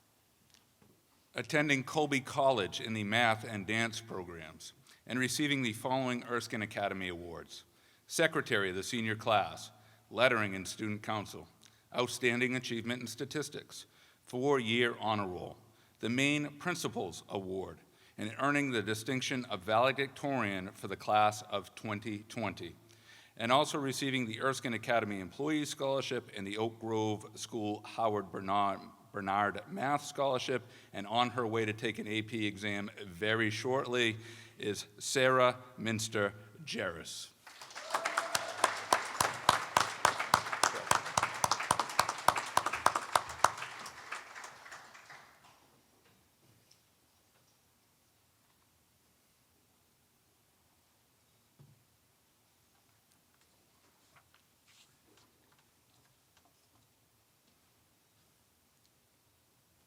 Accepting an apprenticeship with Bath Iron Works and receiving the following Erskine Academy and CATC awards: Building Construction's highest grade and 4-year honor roll is Tristan Riley Allen Klemensky.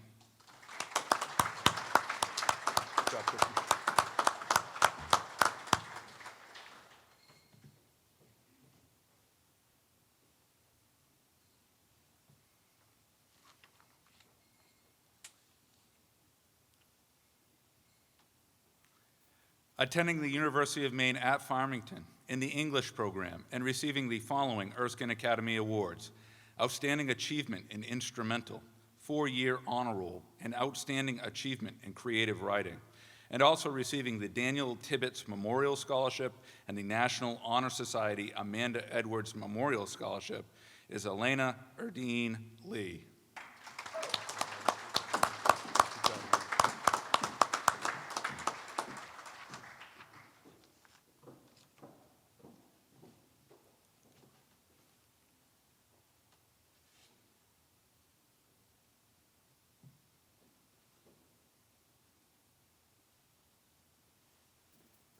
Planning to enter the workforce, Colby Nicholas Loden.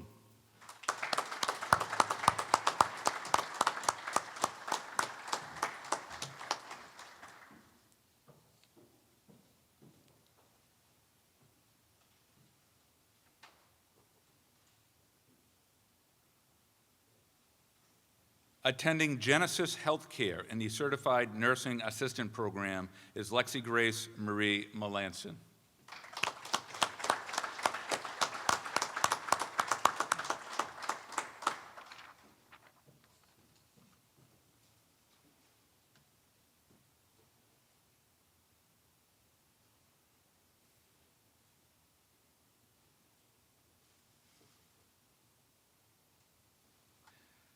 Attending Kennebec Valley Community College in the Early Childhood Education Program and receiving the CATC Early Childhood Education Activity Fund Scholarship is Chloe Jane Peebles.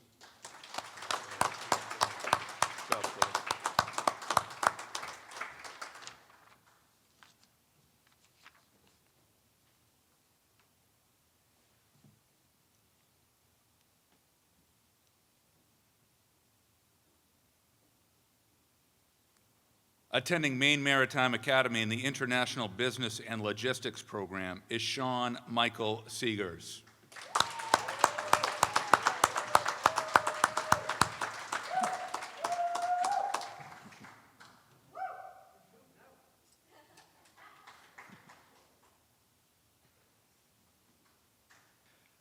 attending Eastern Maine Community College in the Computer Science Coding program, and receiving the Oak Grove School Delia C. Husby Scholarship is Brandon Daniel Tibbs.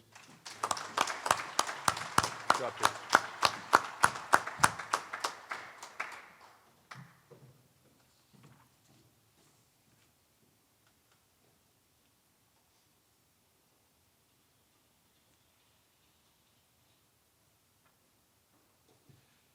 Planning to enter the workforce is Haley Rebecca Turner.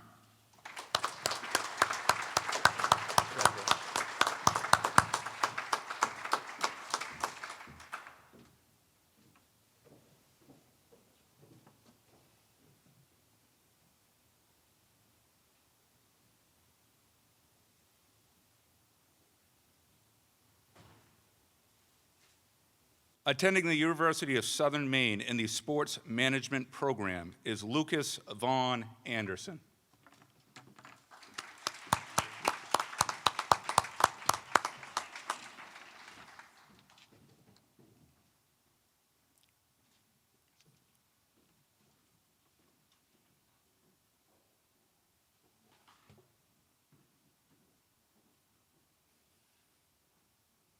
Attending the University of Maine in the Forestry program and receiving the UMaine Black Bear Scholarship and the UMaine Early Action Award is Dominic Bryson Denico.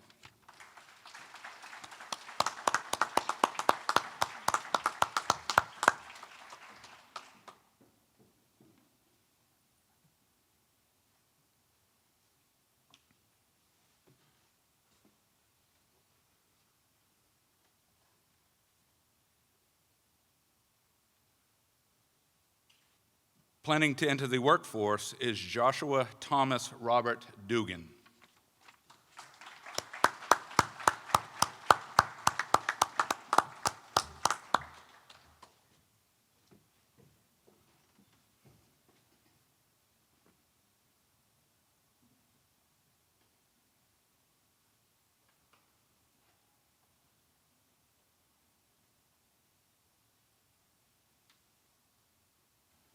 Attending Kennebec Valley Community College in the Health Science Nursing Track program is Cheyenne Lee Field.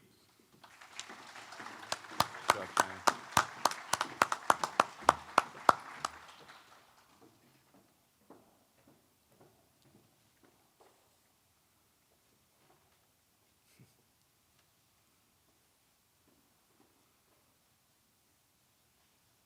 Attending the University of Maine in the Business Administration program and receiving the following Erskine Academy Awards: participation in EA leadership, lettering in Future Business Leaders of America, participation in Leo Club, lettering in math team, and 4-year honor roll. And also receiving the Howard Cunningham Scholarship is Hanukkah Lois Gill.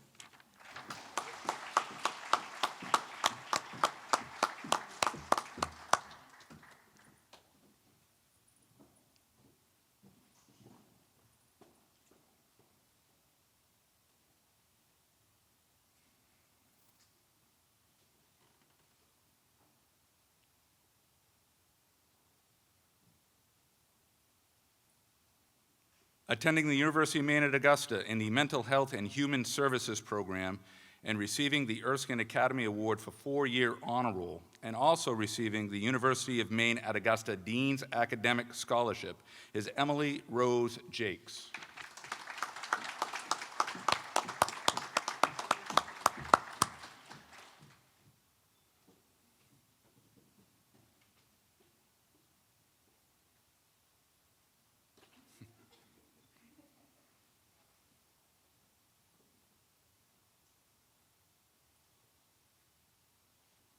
Attending Wheaton College with an undeclared major and receiving the following Erskine Academy Awards: lettering in EA Theater, Director's Award in EA Theater, participation in the Gay Straight Transgender Alliance, outstanding achievement in vocal, and 4-year honor roll, and also receiving the Wheaton College Centennial Award and the Tyler Grand Mason Melmac Scholarship is Stephanie Ray Libby.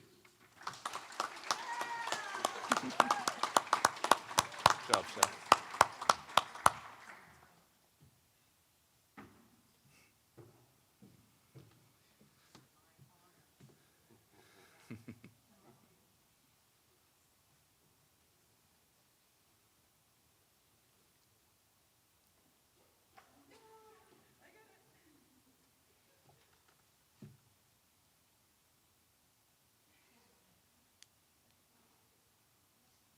Attending Southern Maine Community College in the Liberal Studies Pre-Nursing Program and receiving the following Erskine Academy and CATC awards.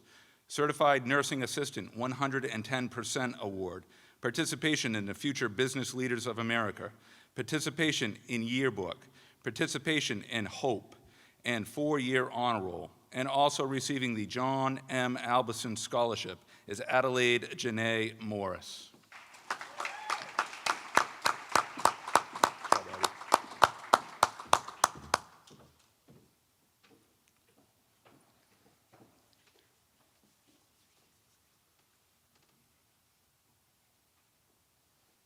Planning to enter the workforce is Alicia Grace Parody.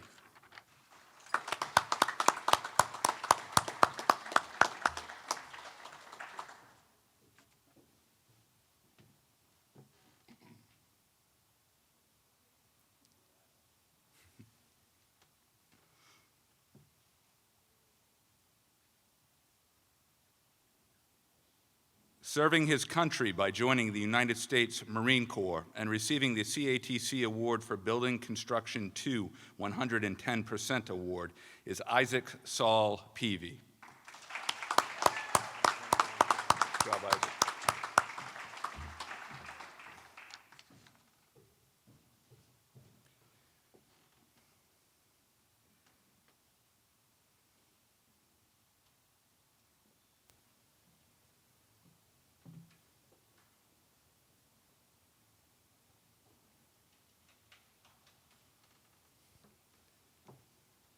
Attending Kennebec Valley Community College in the psychology program is Haley Ann Marie Rennie. Good job, Haley.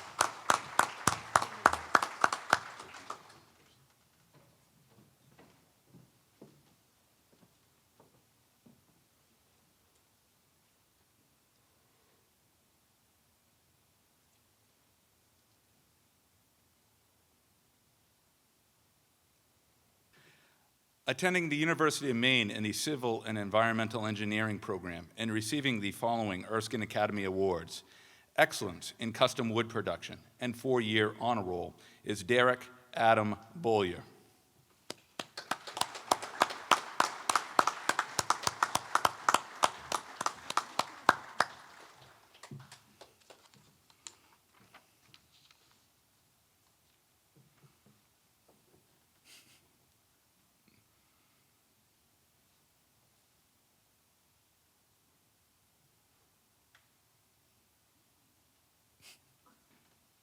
Attending Unity College in the Wildlife Conservation program is Bridget Hannah Conley. Good job, Bridget.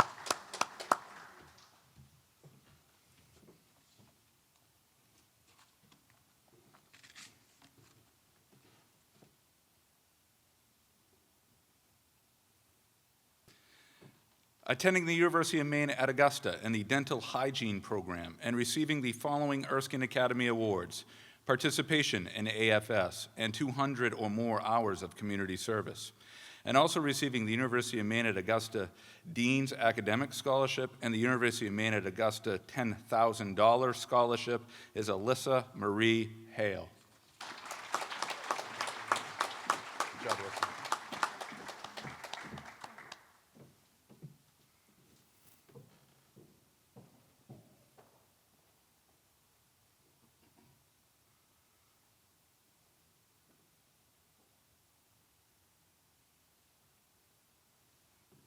Attending Thomas College in the Cybersecurity program and receiving the Erskine Academy Award for 4-year honor roll, and also receiving the Thomas College Magna Cum Laude Scholarship and the Daniel Tibbetts Memorial Scholarship is Nicholas Gordon Howard.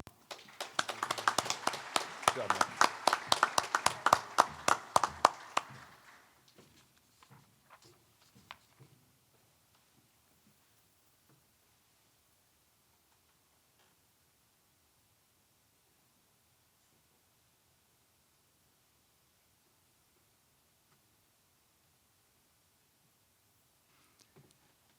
Attending Central Maine Community College in the Physical Fitness Specialist program is Marissa Raven Klemensky. Good job, Melissa.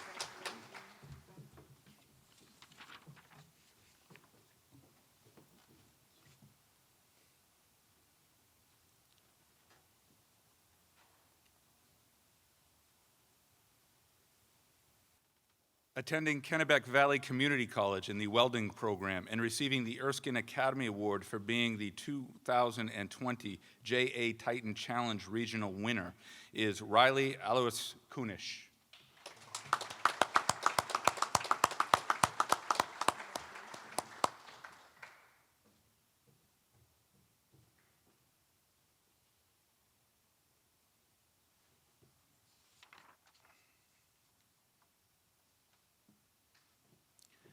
Attending Husson University in the Business Administration program and receiving the following Erskine Academy Awards: lettering in Future Business Leaders of America and 4-year honor roll, and also receiving the Husson University Trustees Scholar Award and the Husson University Beacon Scholarship is Brandon Glenn Loveland.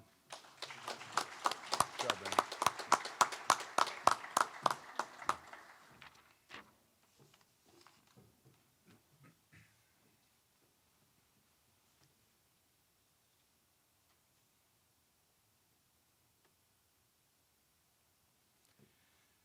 Attending Kennebec Valley Community College in the Mental Health Certificate Program and receiving the Erskine Academy Award for 4-year honor roll and also receiving the Erline True Scholarship is Krista Lynn Morris. Good job, Krista.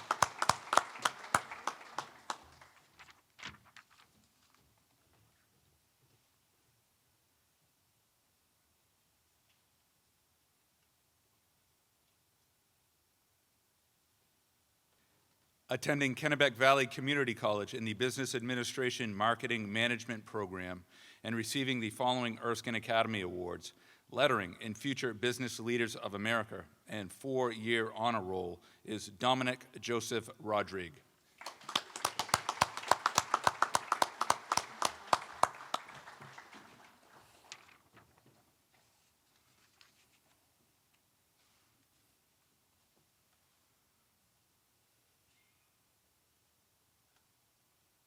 Attending the University of Southern Maine in the Criminology program and receiving the University of Southern Maine Dirigo Scholar Award is Santasia Brianna Savigny. Good job, Santasia.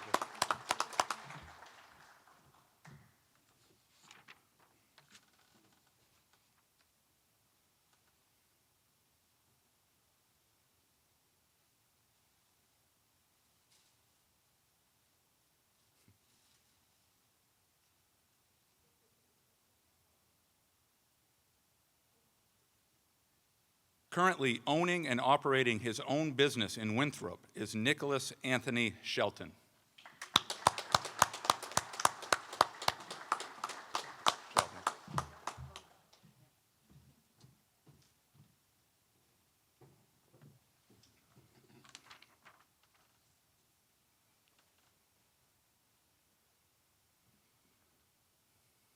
Attending the University of Maine at Farmington in the Secondary Education Social Studies program is Samuel John Smith.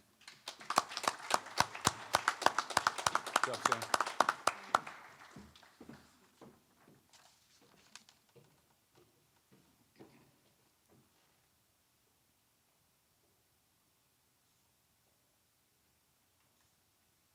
Attending Kennebec Valley Community College in the Health Science Certificate Program is Amber Lynn Wysocki. Nice catch.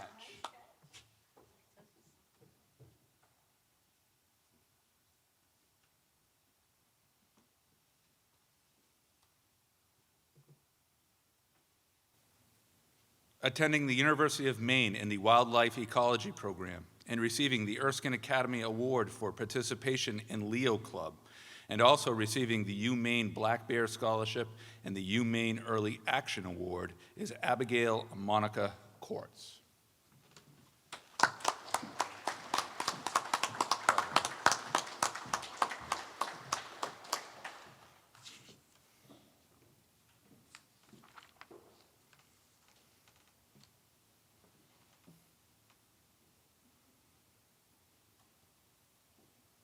Attending the University of Southern Maine in the Cybersecurity program and receiving the Erskine Academy Award for Lettering in Future Business Leaders of America, and also receiving the Patricia A. Bailey Scholarship and the University of Southern Maine Dirigo Scholar Award is Joshua Stephen Gower.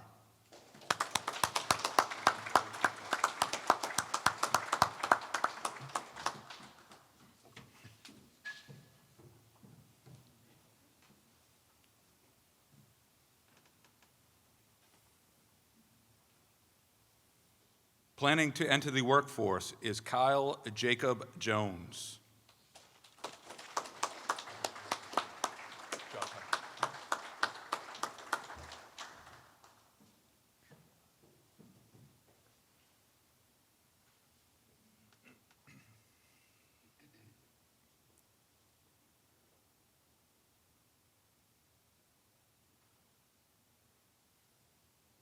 Attending the University of Maine at Augusta in the biology program and receiving the University of Maine at Augusta Dean's Academic Scholarship is Benjamin Gerard Legassi.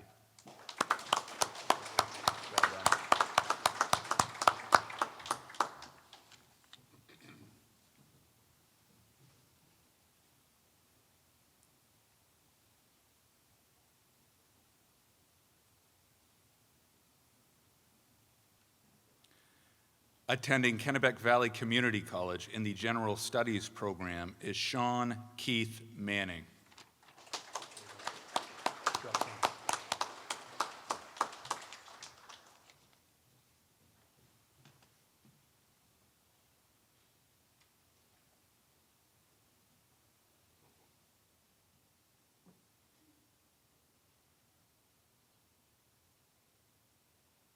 Attending the University of New England in the Medical Biology Pre-Physicians program and receiving the Erskine Academy Award for participation in Future Business Leaders of America, and also receiving the University of New England Dean's Scholarship and a Doris L. Young Scholarship is Reese Kelly McGlue.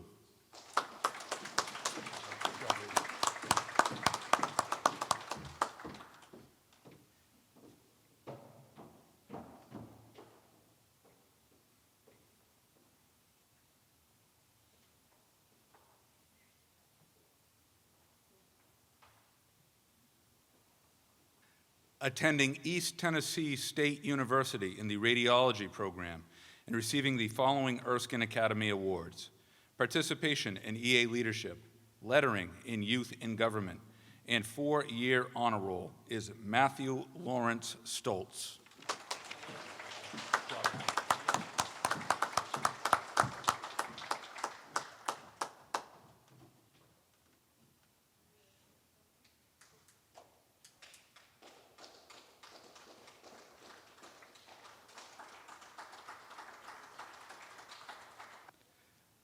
Attending Southern Maine Community College in the Liberal Studies Pre-Radiography program and receiving the following Erskine Academy Awards: participation in Hope and 4-year honor roll is Caitlin Ashley Tibbs.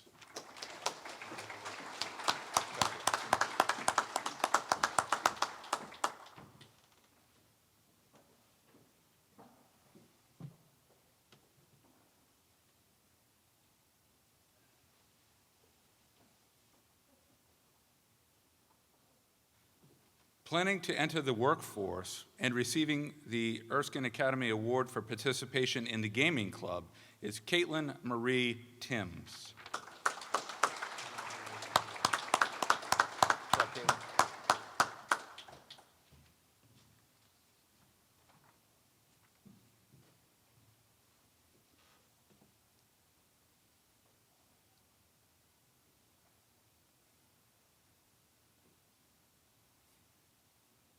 Attending Kennebec Valley Community College in the Electrical Line Worker Technology program is Tanner Joseph Watson.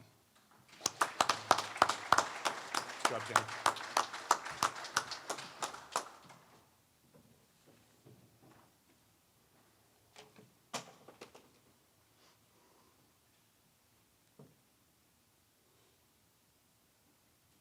Serving his country by joining the United States Marine Corps is James Jordan Berto.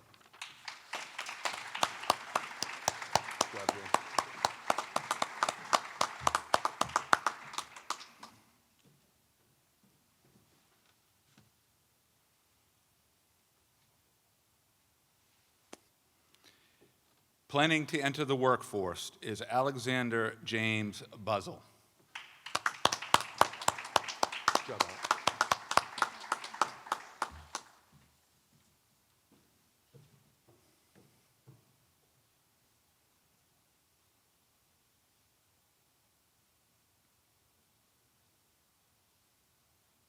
Attending Salem State University in the nursing program and receiving the Doris L. Young Scholarship is Nora Leaf Davidson.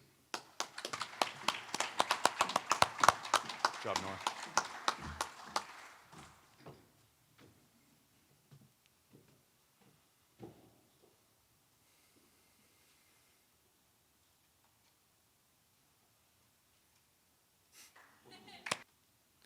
Attending Northern Maine Community College in the Diesel Hydraulic Technology program and receiving the CATC Instructor's Choice Activity Account Scholarship and the Mary French Memorial Scholarship is Joshua David Donahue II.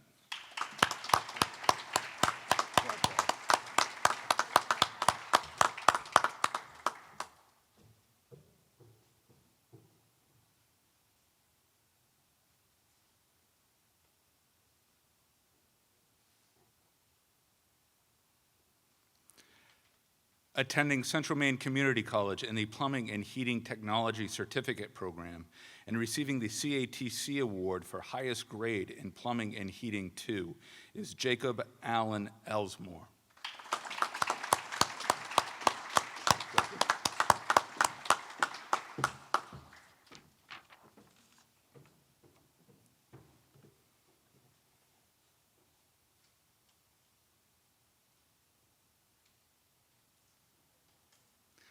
Attending the University of Southern Maine in the nursing program is Brandon David LaChance.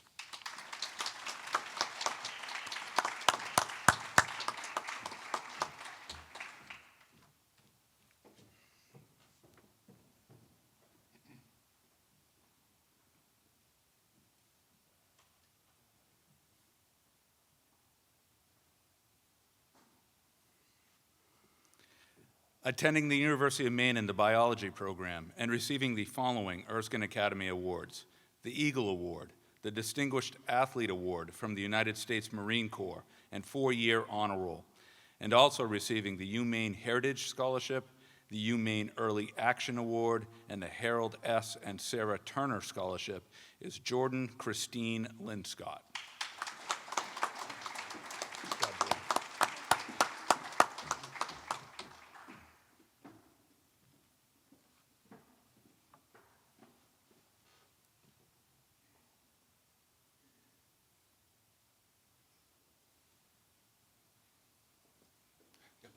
Don't forget to add.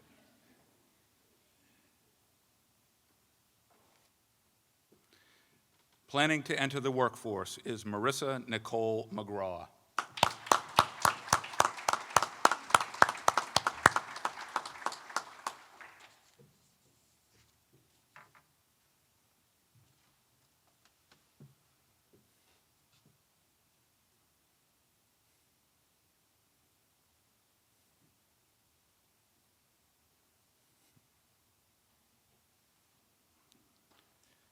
Planning to enter the workforce is Jamara Ann Moore.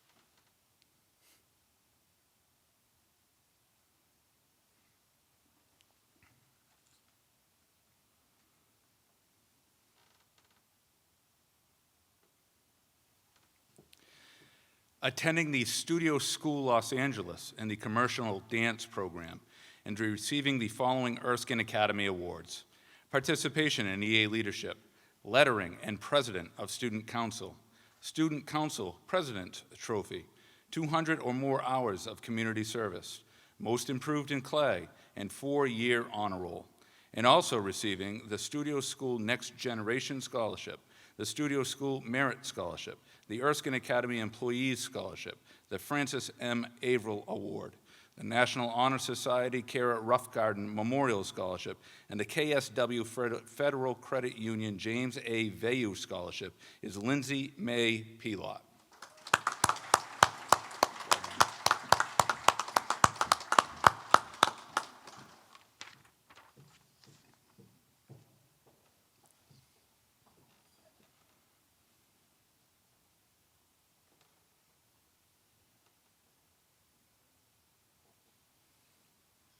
Attending Kennebec Valley Community College in the Business Administration Marketing Management Program is Matthew John Pichet.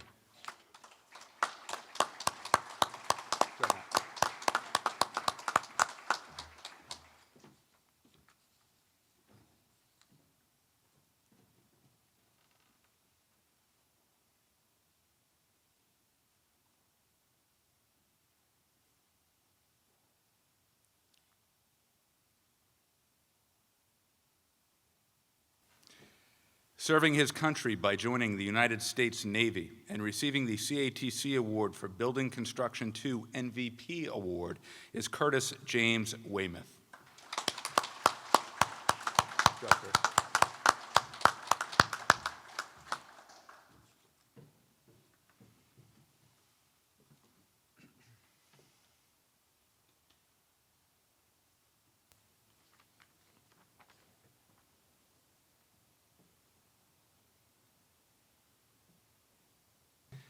Planning to enter the workforce is Sean Robert Decker.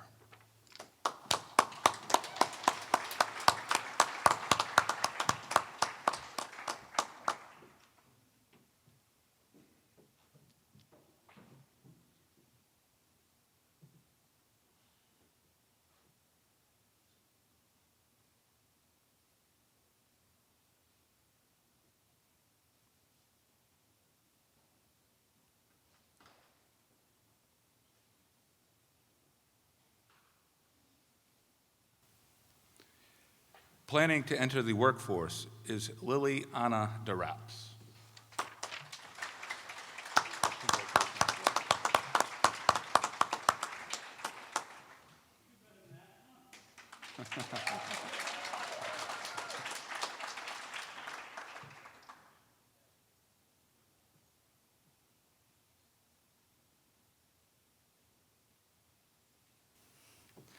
Attending the University of Southern Maine in the Music Education Program and receiving the following Erskine Academy Awards: participation in Leo Club, outstanding achievement in instrumental, the Semper Fidelis Award for Musical Excellence from the United States Marine Corps, and 4-year honor roll, and also receiving the University of Southern Maine Presidential Scholarship and the Myrtle Huff Austin Scholarship is Alicia Loretta Gill.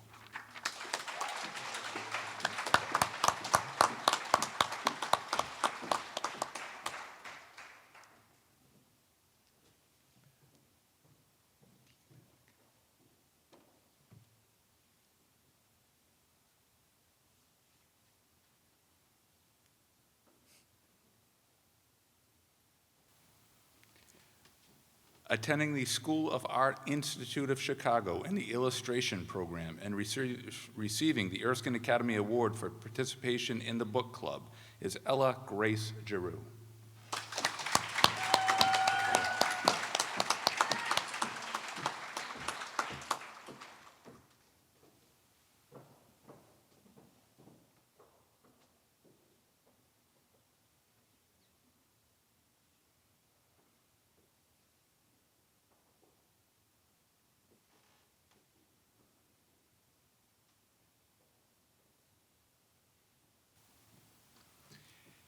Accepting an apprenticeship with Lee Buzzell Plumbing and receiving the CATC Award for Plumbing and Heating 2 MVP Award is Gage Christopher Henderson.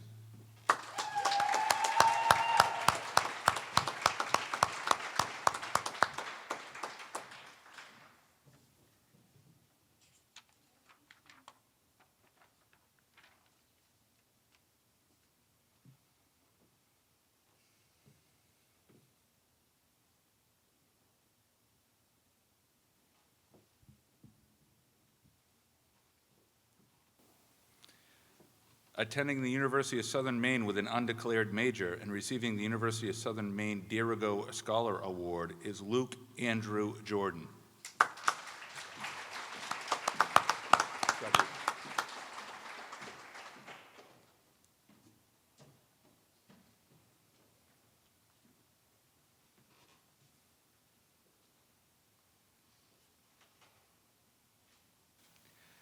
Attending Kennebec Valley Community College in the Cooking Skills Program and receiving the Erskine Academy Award for participation in the Gaming Club is William Eric Lehman.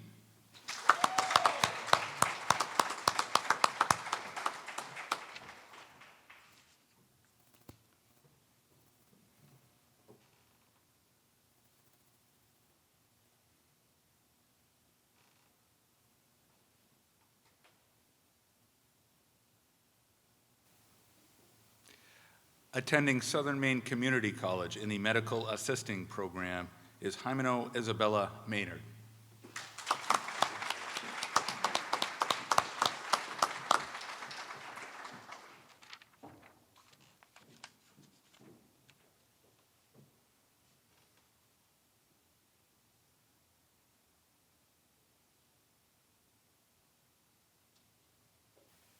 Attending the University of Oklahoma in the Communications Program and receiving the following Erskine Academy Awards: participation in Future Business Leaders of America, participation in Leo Club, lettering in Student Council, participation in Yearbook, and participation in Hope. And also receiving the Jamie Lynn Nickerson Memorial Scholarship is Katie Lee Millay.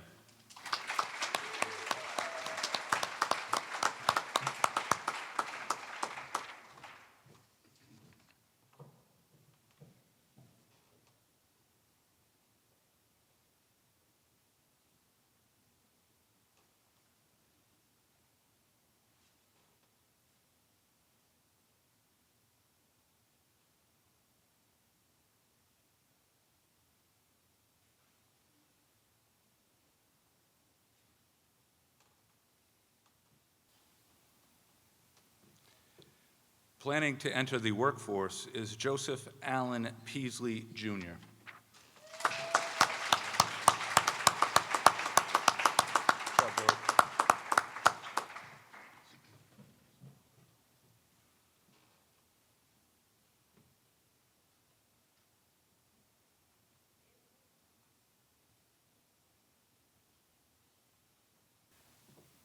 Attending the University of Maine at Augusta in the Liberal Studies Pre-Nursing Program and receiving the following Erskine Academy and CATC awards: Culinary Arts 110% Award, participation in the Leo Club, participation in Yearbook, participation in Hope, and 4-year honor roll.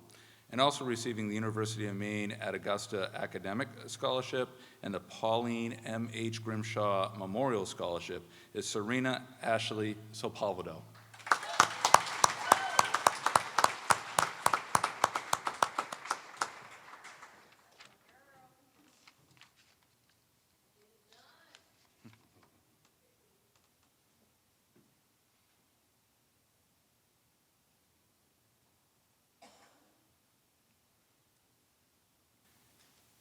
Planning to enter the workforce is Ryan Everett Seidlinger.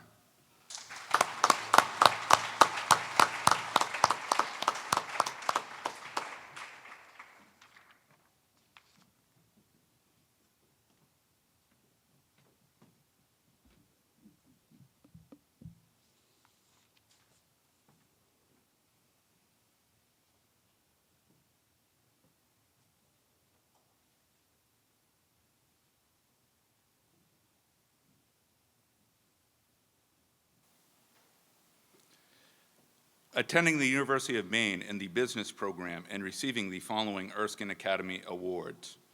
He is a 2020 J.A. Titan Challenge Regional winner and 4-year honor roll, and also receiving the University of Maine Heritage Scholarship, the University of Maine Early Action Award, the University of Maine Black Bear Grant, and the Erskine Academy Memorial Scholarship is J. Paul Austin II.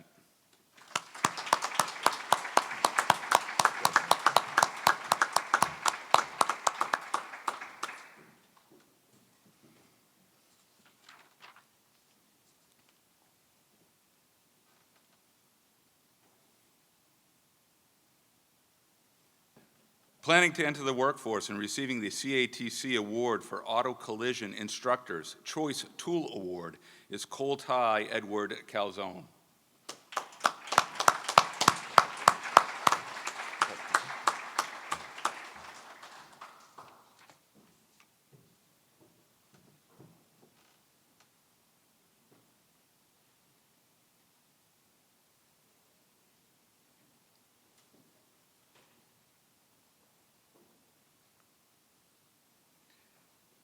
Attending Belmont University in the commercial music program and receiving the Doris L. Young Scholarship is Lydia Page Gilman.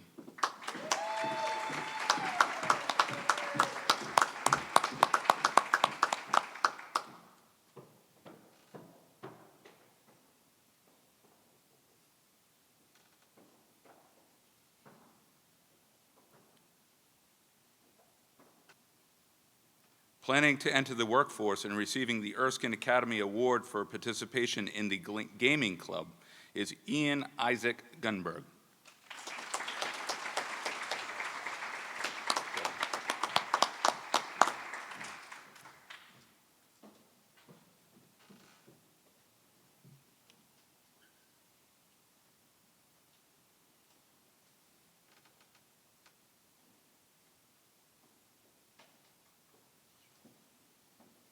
Attending the University of Southern Maine in the nursing program and receiving the following Erskine Academy Awards: participation in the book club and 4-year honor roll, and also receiving the University of Southern Maine Dirigo Scholar Award is Emma K. Harvey.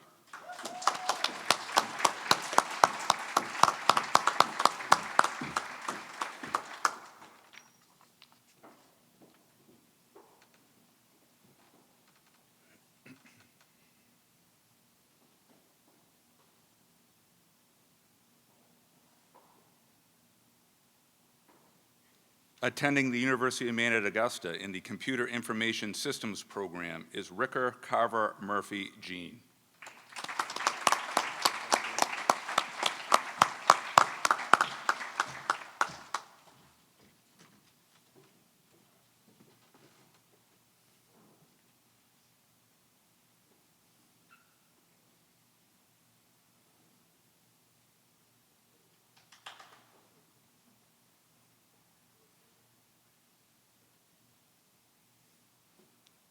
Planning to enter the workforce is Grady Robert Miller.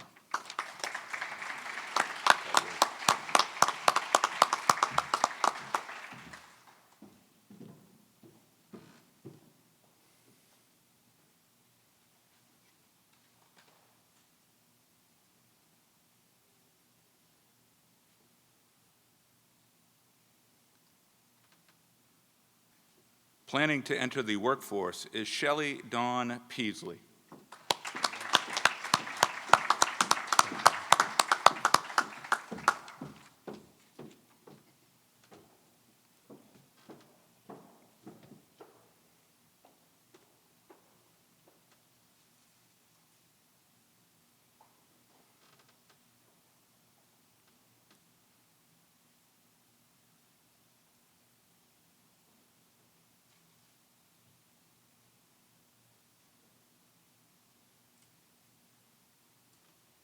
Attending Husson University in the nursing program and receiving the following Erskine Academy Awards: the Eagle Award and 4-year honor roll, and also receiving the Husson Beacon Scholarship, the Husson Provost Leadership Scholarship, and the Oak Grove School Eleanor Woodman Scholarship is Alyssa Irene Savage. Good job, Alyssa.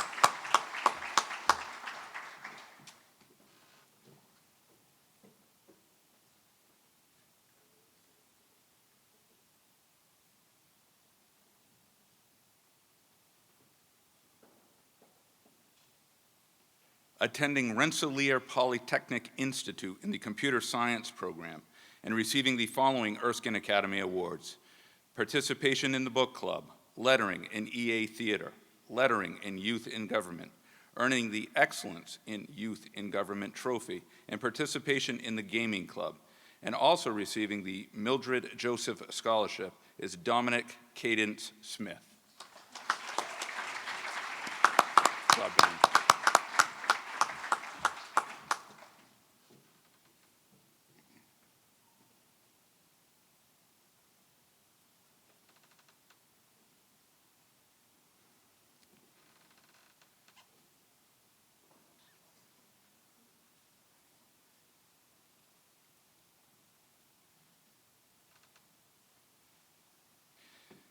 Planning to enter the workforce and receiving the CATC Award for Law Enforcement Academy 2 MVP Award is Mackenzie Lynn Strout.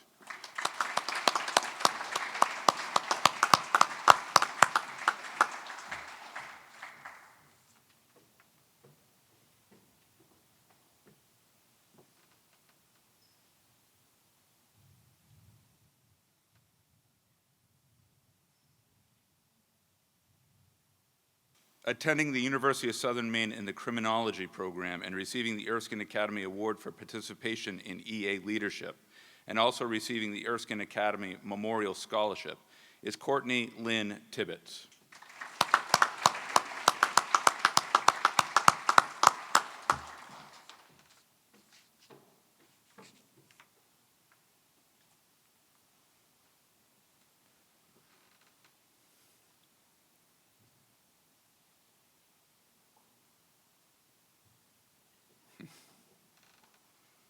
Exploring educational opportunities in the field of animation and receiving the Erskine Academy Award for 4-year honor roll, and also receiving the Erskine Academy Employee Scholarship and the Richard L. Potter Education Fund Scholarship is Cameron Lynn Tyler.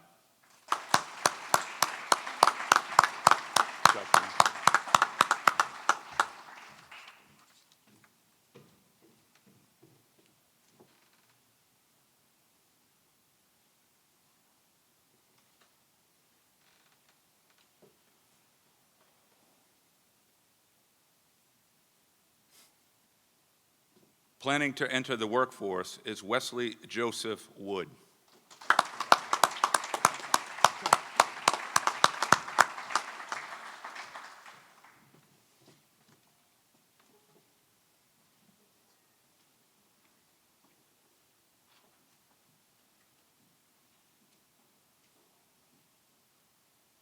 Attending the University of Maine at Augusta in the Pre-Dental Hygiene program and receiving the following Erskine Academy Awards: participation in HOPE and 4-year honor roll, and also receiving the University of Maine at Augusta Dean's Academic Scholarship is Haley Ann Breton.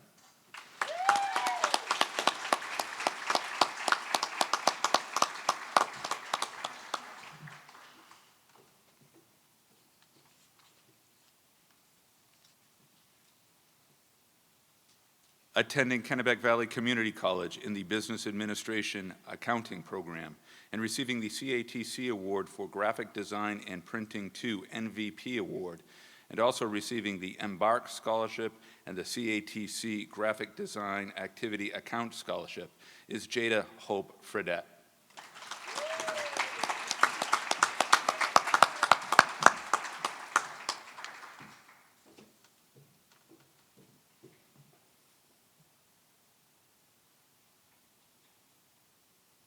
Attending Central Maine Community College in the Precision Machine Tool Technology program and receiving the following Erskine Academy Awards: participation in EA leadership, 4-year honor roll, and excellence in senior English, and also receiving the Central Maine Community College On-Campus Housing Scholarship and the Betty Glidden Scholarship is Bo Dewey Melvin Baker Glidden.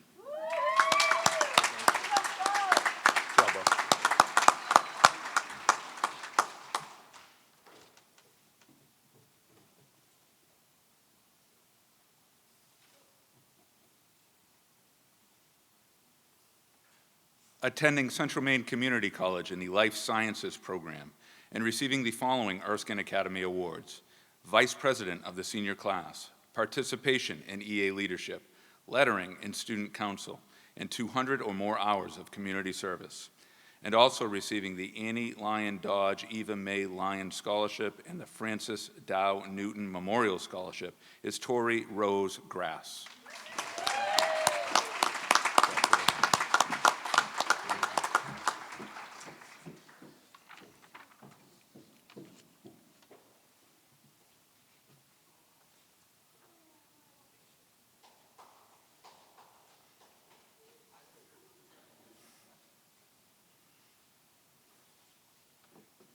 Attending Kennebec Valley Community College in the General Studies program is Juliana Hubbard.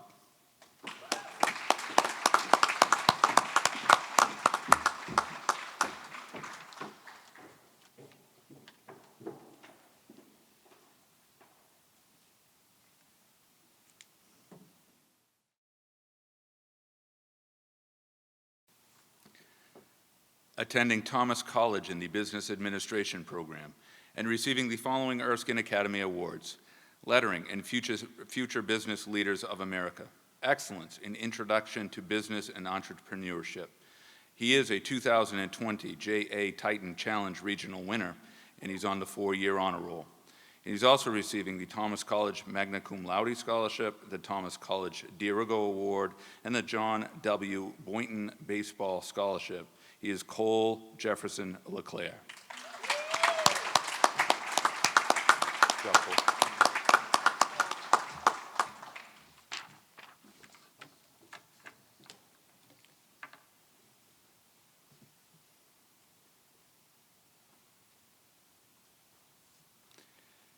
Planning to enter the workforce is Desiree Faith Layton.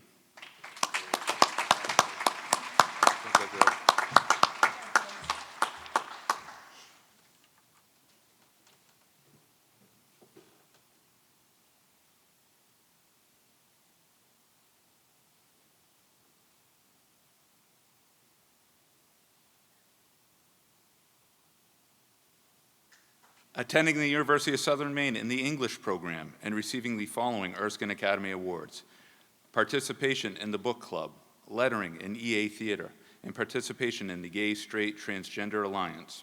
And also receiving the University of Southern Maine Dirigo Scholar Award is Madison Ann Leonard. Good job, Madison.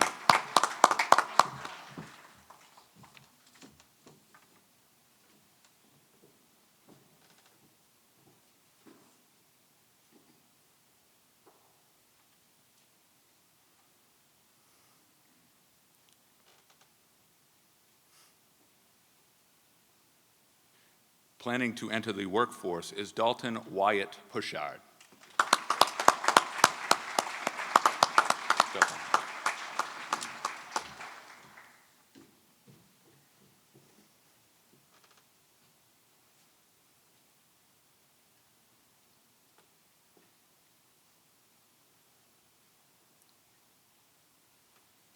Attending the University of Maine in the Business Administration program and receiving the following Erskine Academy Awards: participation in EA Leadership, participation in Leo Club, participation in AFS.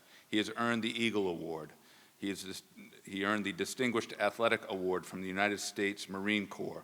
He has 200 or more hours of community service, and he is a 4-year honor roll. He is also receiving the University of Maine Early Action Award, the University of Maine Heritage Scholarship, and the American Field Service Scholarship. He is Andrew Michael Robinson.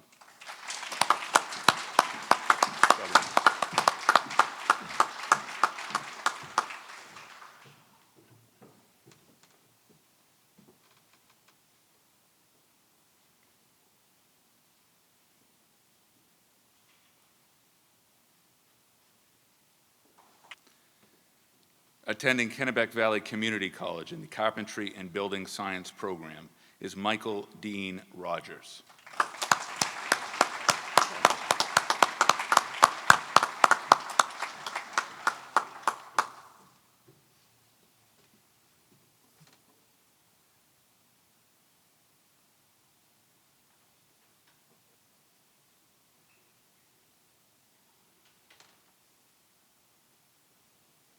Attending the University of Maine at Augusta in the Dental Hygiene program is Nicole Marie Taylor.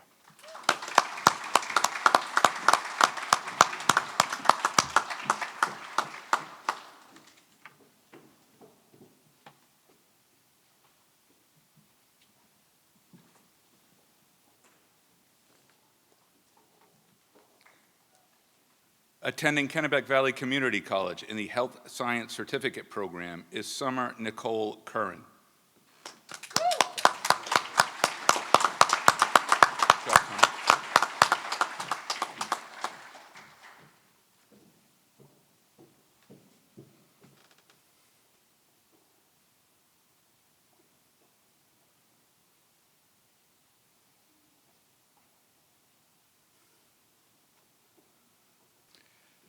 Attending Kennebec Valley Community College in the Business Administration Accounting program and receiving the Inez K. Glidden Memorial Scholarship is Colby Raymond Sear.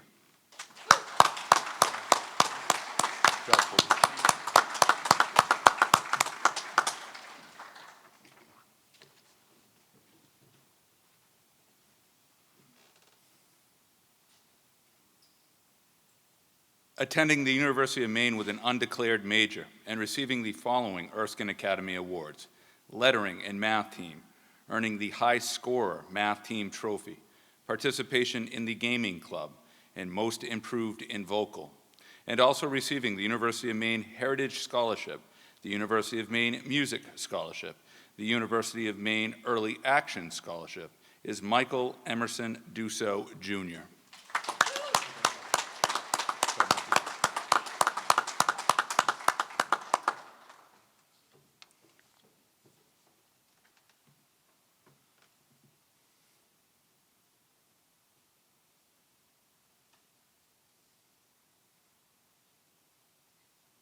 Attending the University of Southern Maine in the History Teacher Education Program, and receiving the University of Southern Maine Dirigo Scholar Award is Cameron Bruce Johnson.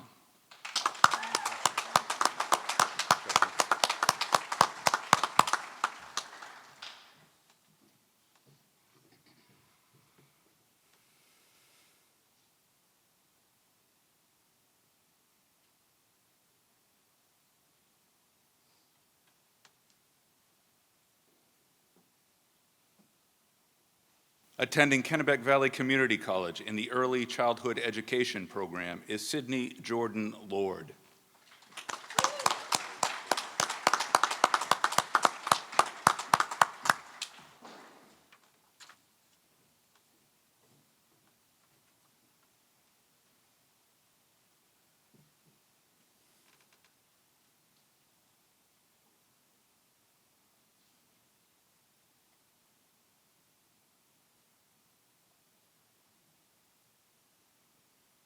Attending Kennebec Valley Community College in the General Studies program is William Eugene Mayberry II.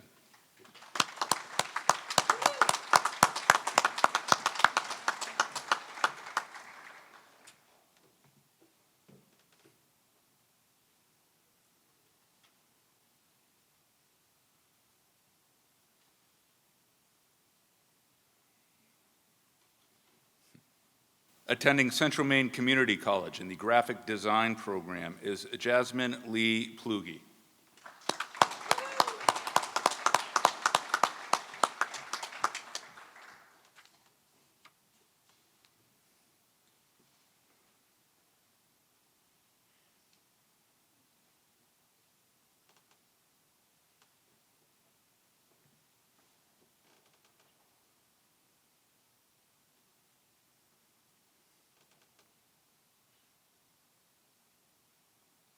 Attending Lesley University in the Illustration program and receiving the following Erskine Academy Awards: participation in book club, lettering in EA Theater, participation in the Gay Straight Transgender Alliance, outstanding achievement in senior English, and 4-year honor roll, and also receiving the Lesley University Presidential Scholarship and the Tilton Insurance Company Scholarship is Mina Marjorie Rogge-Schmidt.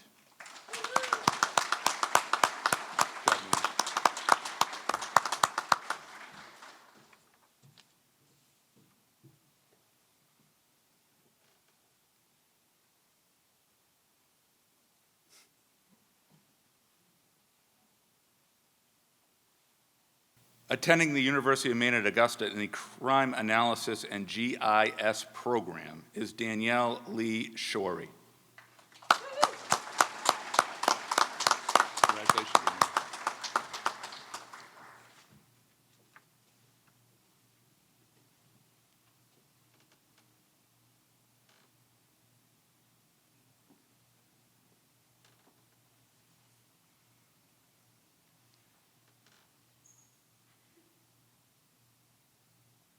Attending the University of Maine at Presque Isle in the Psychology program and receiving the Erskine Academy Award for participation in the Leo Club, and also receiving the Ross and Beatrice N. Hanning Scholarship is Taylor Jean Shute.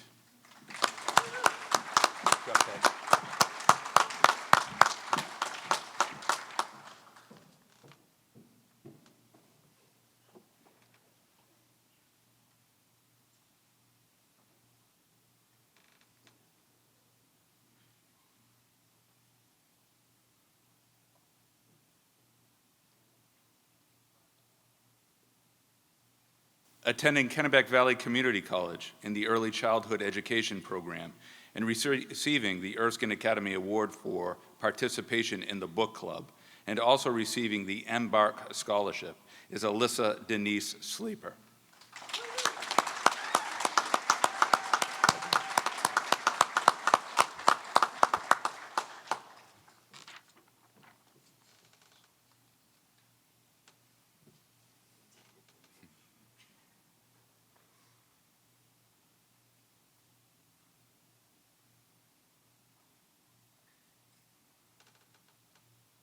Attending the University of Maine at Farmington in the Secondary Education Social Studies program, and receiving the Erskine Academy Award for 4-year honor roll, and also receiving the University of Maine at Farmington Academic Excellence Award, the University of Maine at Farmington Diversity Scholarship, the Town of Jefferson Scholarship, the Rockland Police Department Scholarship, and the Ada Packard Joan Levesque Merit Achievement Award is Lily Ann Solorzano.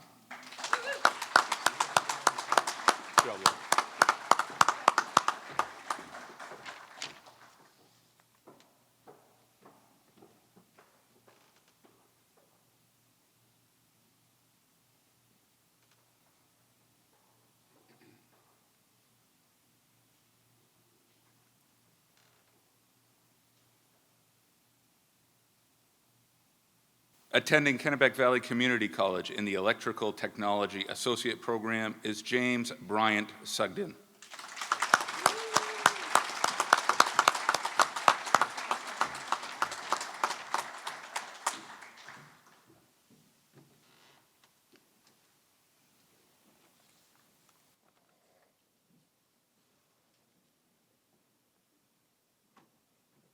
Planning to enter the workforce and receiving the following Erskine Academy and CATC awards: 4-year honor roll, Machine Tool with Welding 2, highest grade, Machine Tool with Welding 2, MVP award is Alec Michael Baker.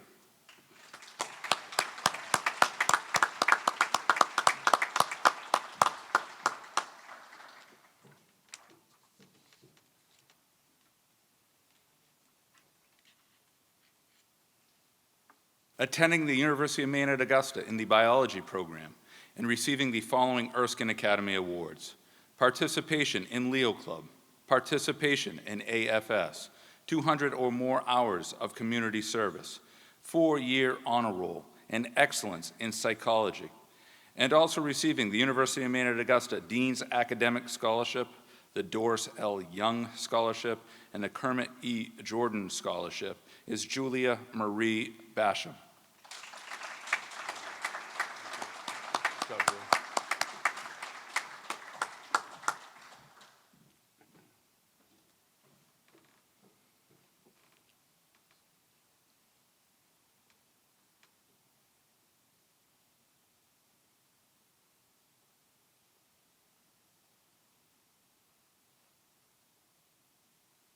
Planning to enter the workforce and receiving the following CATC awards: Graphic Design 2 110% Award, and the Graphic Design 2 Highest Grade Award, and also receiving the CATC Graphic Design Activity Account Scholarship is Aisha Rose Barrero.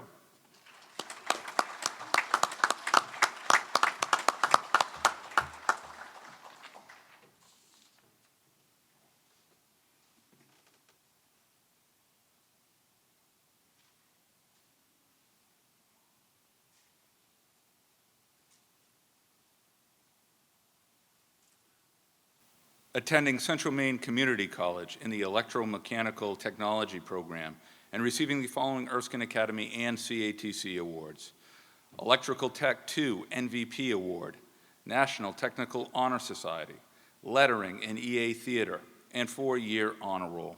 And also receiving the Embark Scholarship is Mitchell Scott Clark Gamage.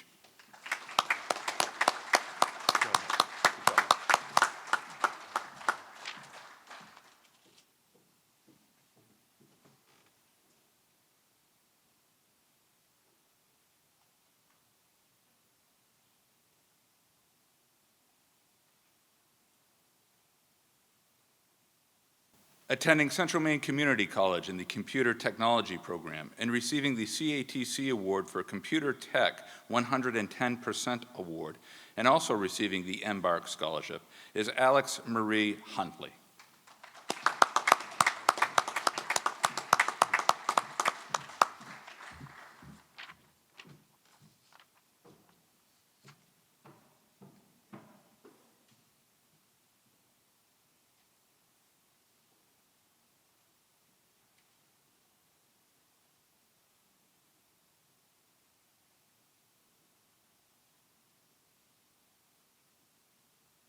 Planning to enter the workforce and receiving the following Erskine Academy and CATC awards: Electrical Technology 110% Award, participation in the Leo Club, and 4-year honor roll is Colby Robert Johnson.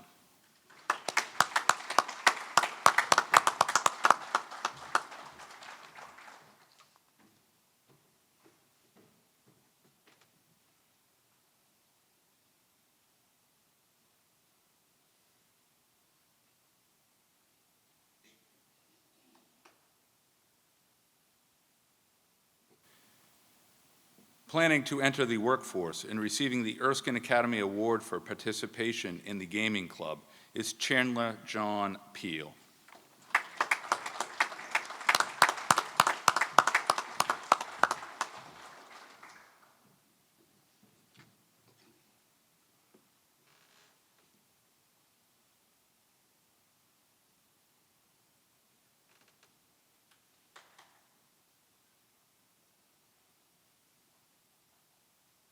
Attending the University of Maine in the biology program and receiving the following Erskine Academy Awards: lettering in EA Theater, participation in math team, participation in AFS, excellence in calculus, excellence in statistics, 4-year honor roll, and earning the distinction of the class of 2020's salutatorian, and also receiving the UMaine Early Action Award, the UMaine Top Scholar Award, the Doris L. Young Scholarship, and the Tilton Insurance Company Scholarship is Hunter Jameson Prawl.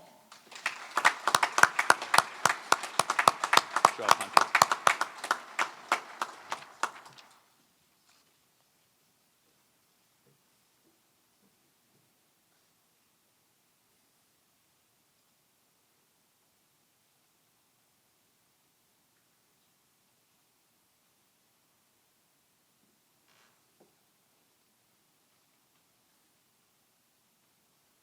Planning to enter the workforce and receiving the CATC Award for Medical and Veterinarian Terminology 110% Award is Jennifer Marie Rennie.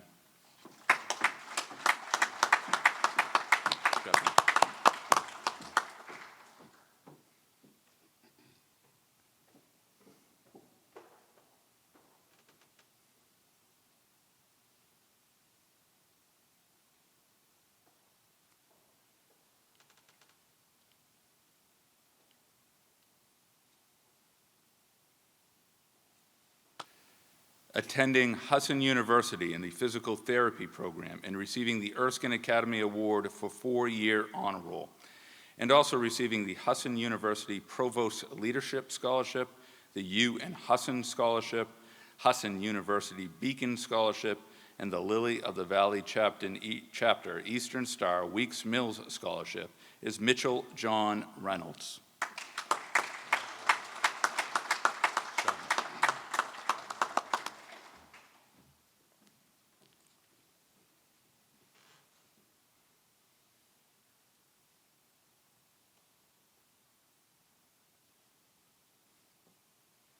Attending Central Maine Community College in the Criminal Justice Program is Caitlin Rebecca Rollins.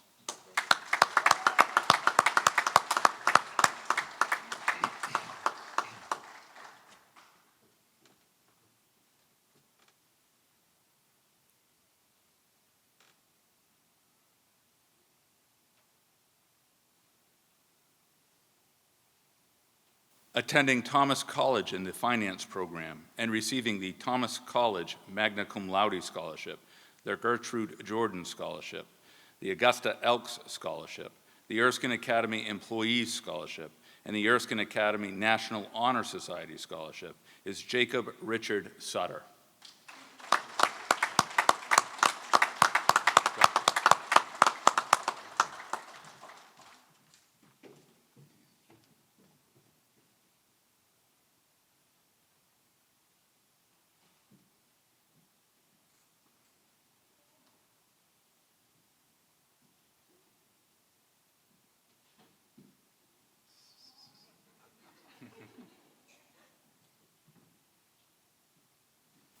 Attending the University of Rochester in the Brain and Cognitive Sciences program and receiving the following Erskine Academy Awards: Treasurer of the Senior Class, Participation in EA Leadership, Lettering in EA Theater, Participation in Leo Club, Participation and Secretary of Student Council, Participation in Yearbook, and 200 or more hours of community service. And also receiving the University of Rochester George Eastman Young Leaders Award, Gardner Federal Credit Union Scholarship, and the Tilton Insurance Company Scholarship is Lucy Elise Allen.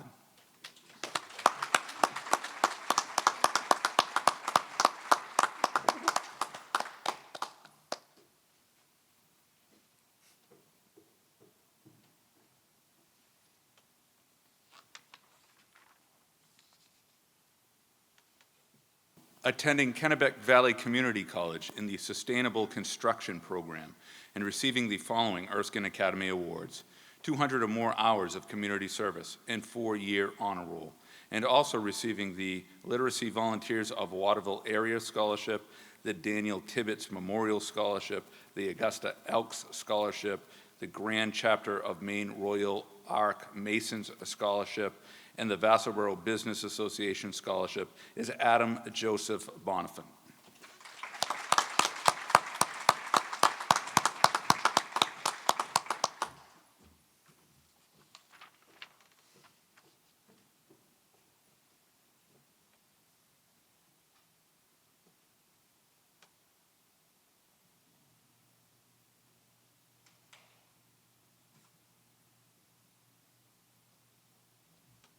Attending the University of Maine at Augusta in the Liberal Studies Pre-Education Program and receiving the following Erskine Academy Awards: Participation in EA Leadership, Participation in Future Business Leaders of America, Participation in Leo Club, Participation in Yearbook, Participation in Hope, and 200 or more hours of community service.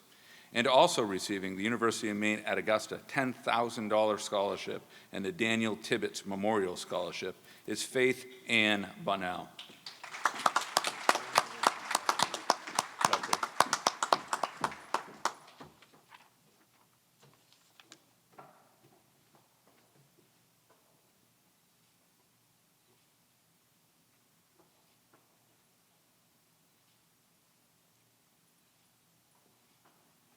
Attending Kennebec Valley Community College in the Culinary Arts program and receiving the Erskine Academy Award for 200 or more hours of community service is Ashley Elizabeth Bossy. Good job, Ash.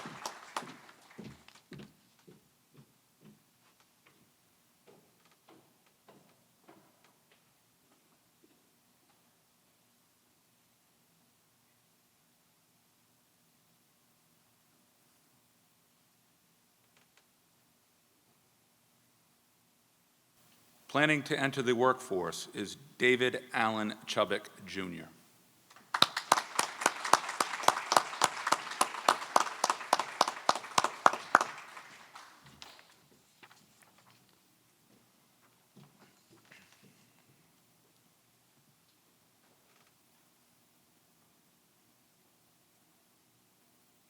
Attending the University of Southern Maine in the History Teacher Education Program and receiving the Erskine Academy Award for 4-year honor roll, and also receiving the University of Southern Maine Dirigo Scholar Award is Bryce Thomas Goff.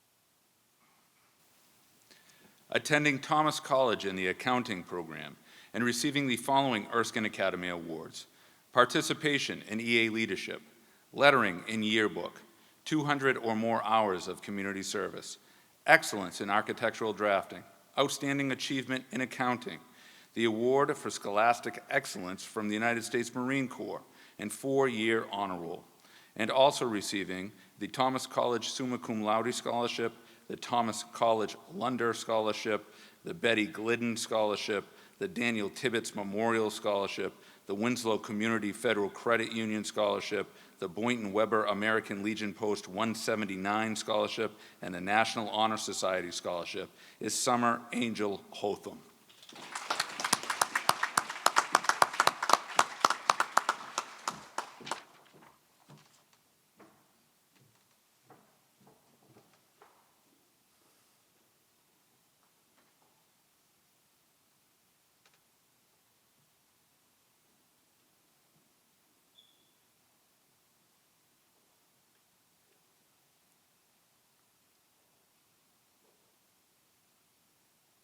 Planning to enter the workforce and receiving the Erskine Academy Award for participation in the gaming club is Nathaniel Franklin Mosier.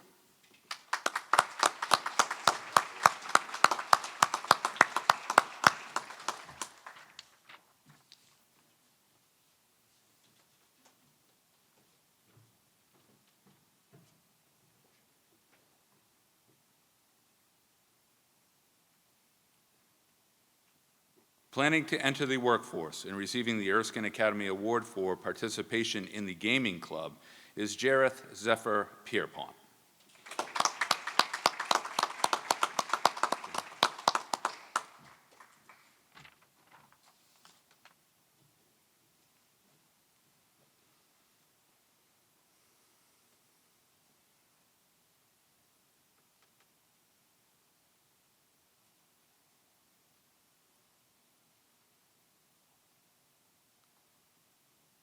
Attending Kennebec Valley Community College in the Health Science Nursing Track program is Audrey Lee Swan.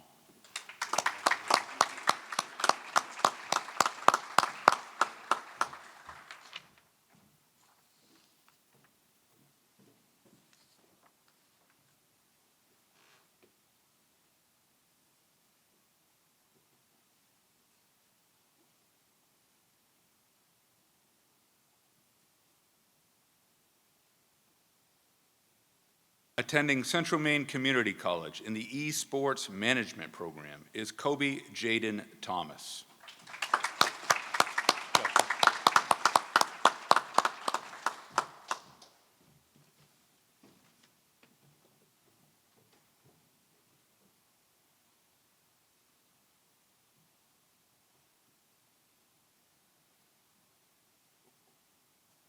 Attending the NCCC program in AmeriCorps is Yannick Minhua Boulay.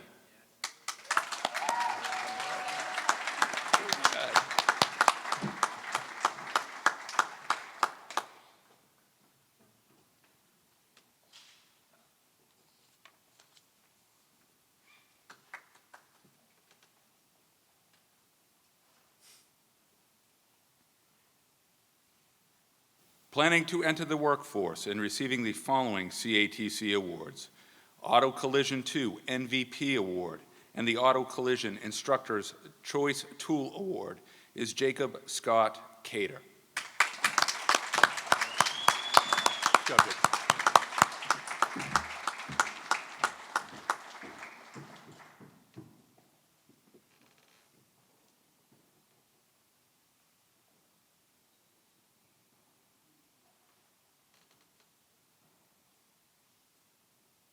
Planning to enter the workforce and receiving the following Erskine Academy Awards: 200 or more hours of community service, 4-year honor roll, and excellence in creative writing is Vincent Robert Anthony Emery.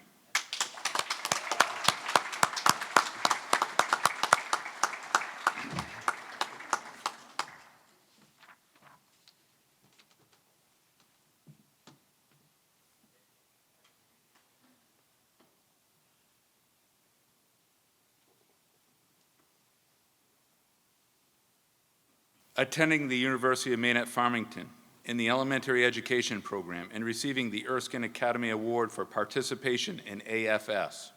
Also receiving the University of Maine at Farmington Diversity Scholarship, the University of Maine at Farmington Academic Achievement Scholarship, and the Bernard Shaw Winkley Memorial Scholarship is Clara Bryn Grady.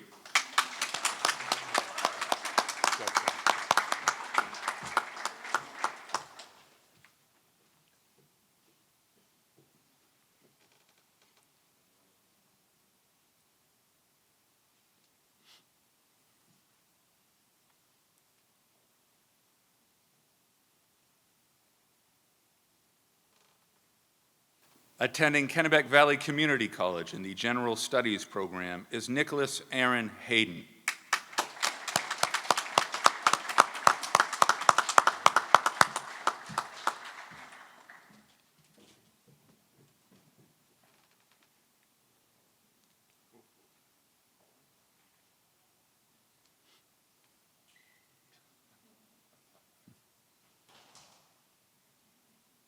Attending Merrimack College in the Business Administration program and receiving the Merrimack College President's Scholarship and the Merrimack College Honors Scholarship is Gabriel Christopher Lewis.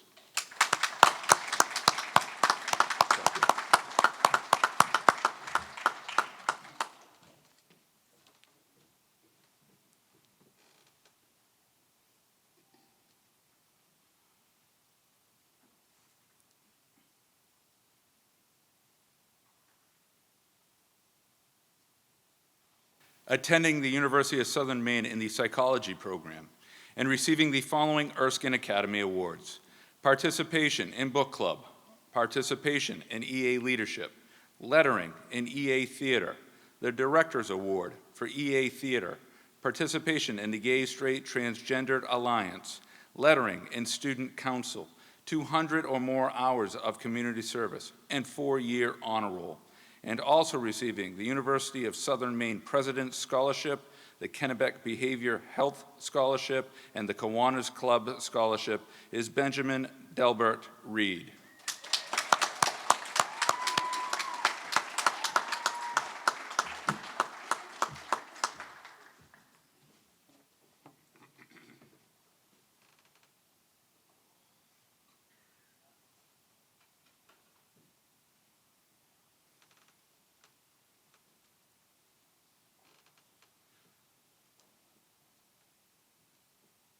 Attending the University of Maine at Farmington in the Secondary Education English program and receiving the following Erskine Academy Awards: participation in the book club and 4-year honor roll, and also receiving the University of Maine at Farmington Academic Distinction Scholarship is Kayla Diane Sleeper.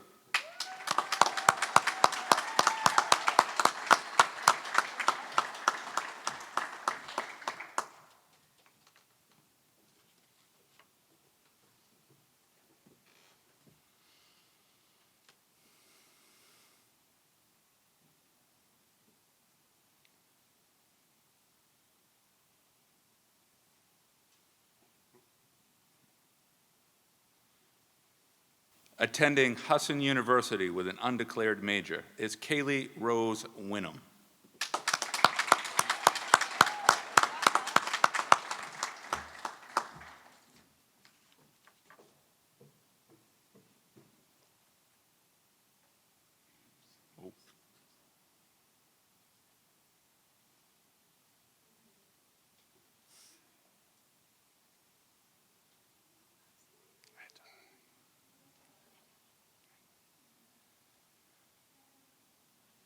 Attending the University of New England in the Medical Biology Pre-Med program and receiving the following Erskine Academy Awards: President of the Senior Class, participation in EA Leadership, lettering in Student Council, participation in Leo Club, the Award for Scholastic Excellence from the United States Marine Corps, and 4-year honor roll. And also receiving the Doris L. Young Scholarship and the Kennebec Valley Athletic Conference Leroy Blood Scholarship is Richard Chandler Wynn.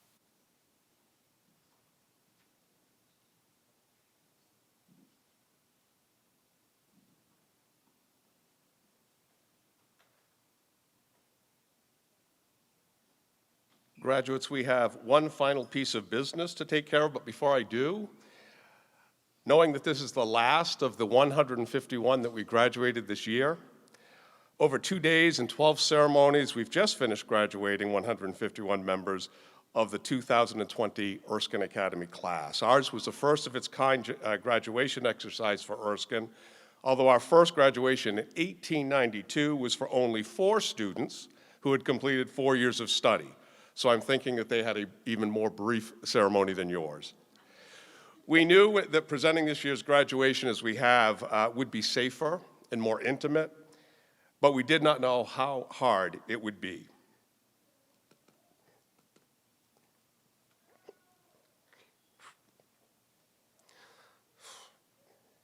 Excuse me.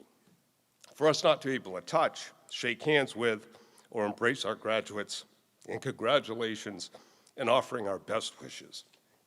However, by adding the element of seeing our graduates with their families, sharing a special and loving moment around the diploma, it touched our hearts immensely, obviously. So the faculty and staff present at these ceremonies, thank you, graduates and parents, for letting us have our 2020 graduation moments with and through you. Thank you so very much. So graduates, at this time, if you'd please stand.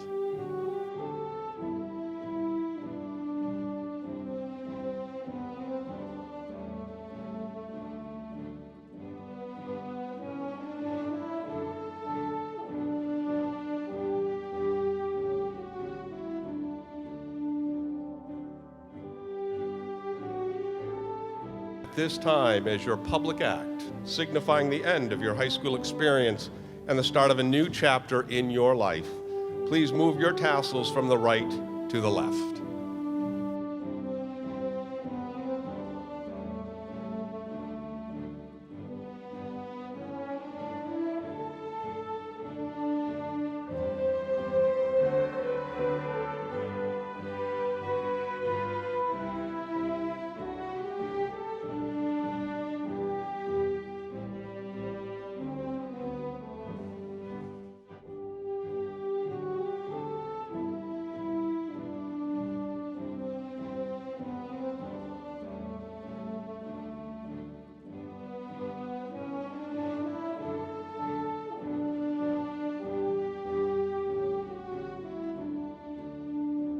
Ladies and gentlemen, families and friends, it is a high privilege, honor, and source of our pride to present to you Erskine Academy graduated class of 2020.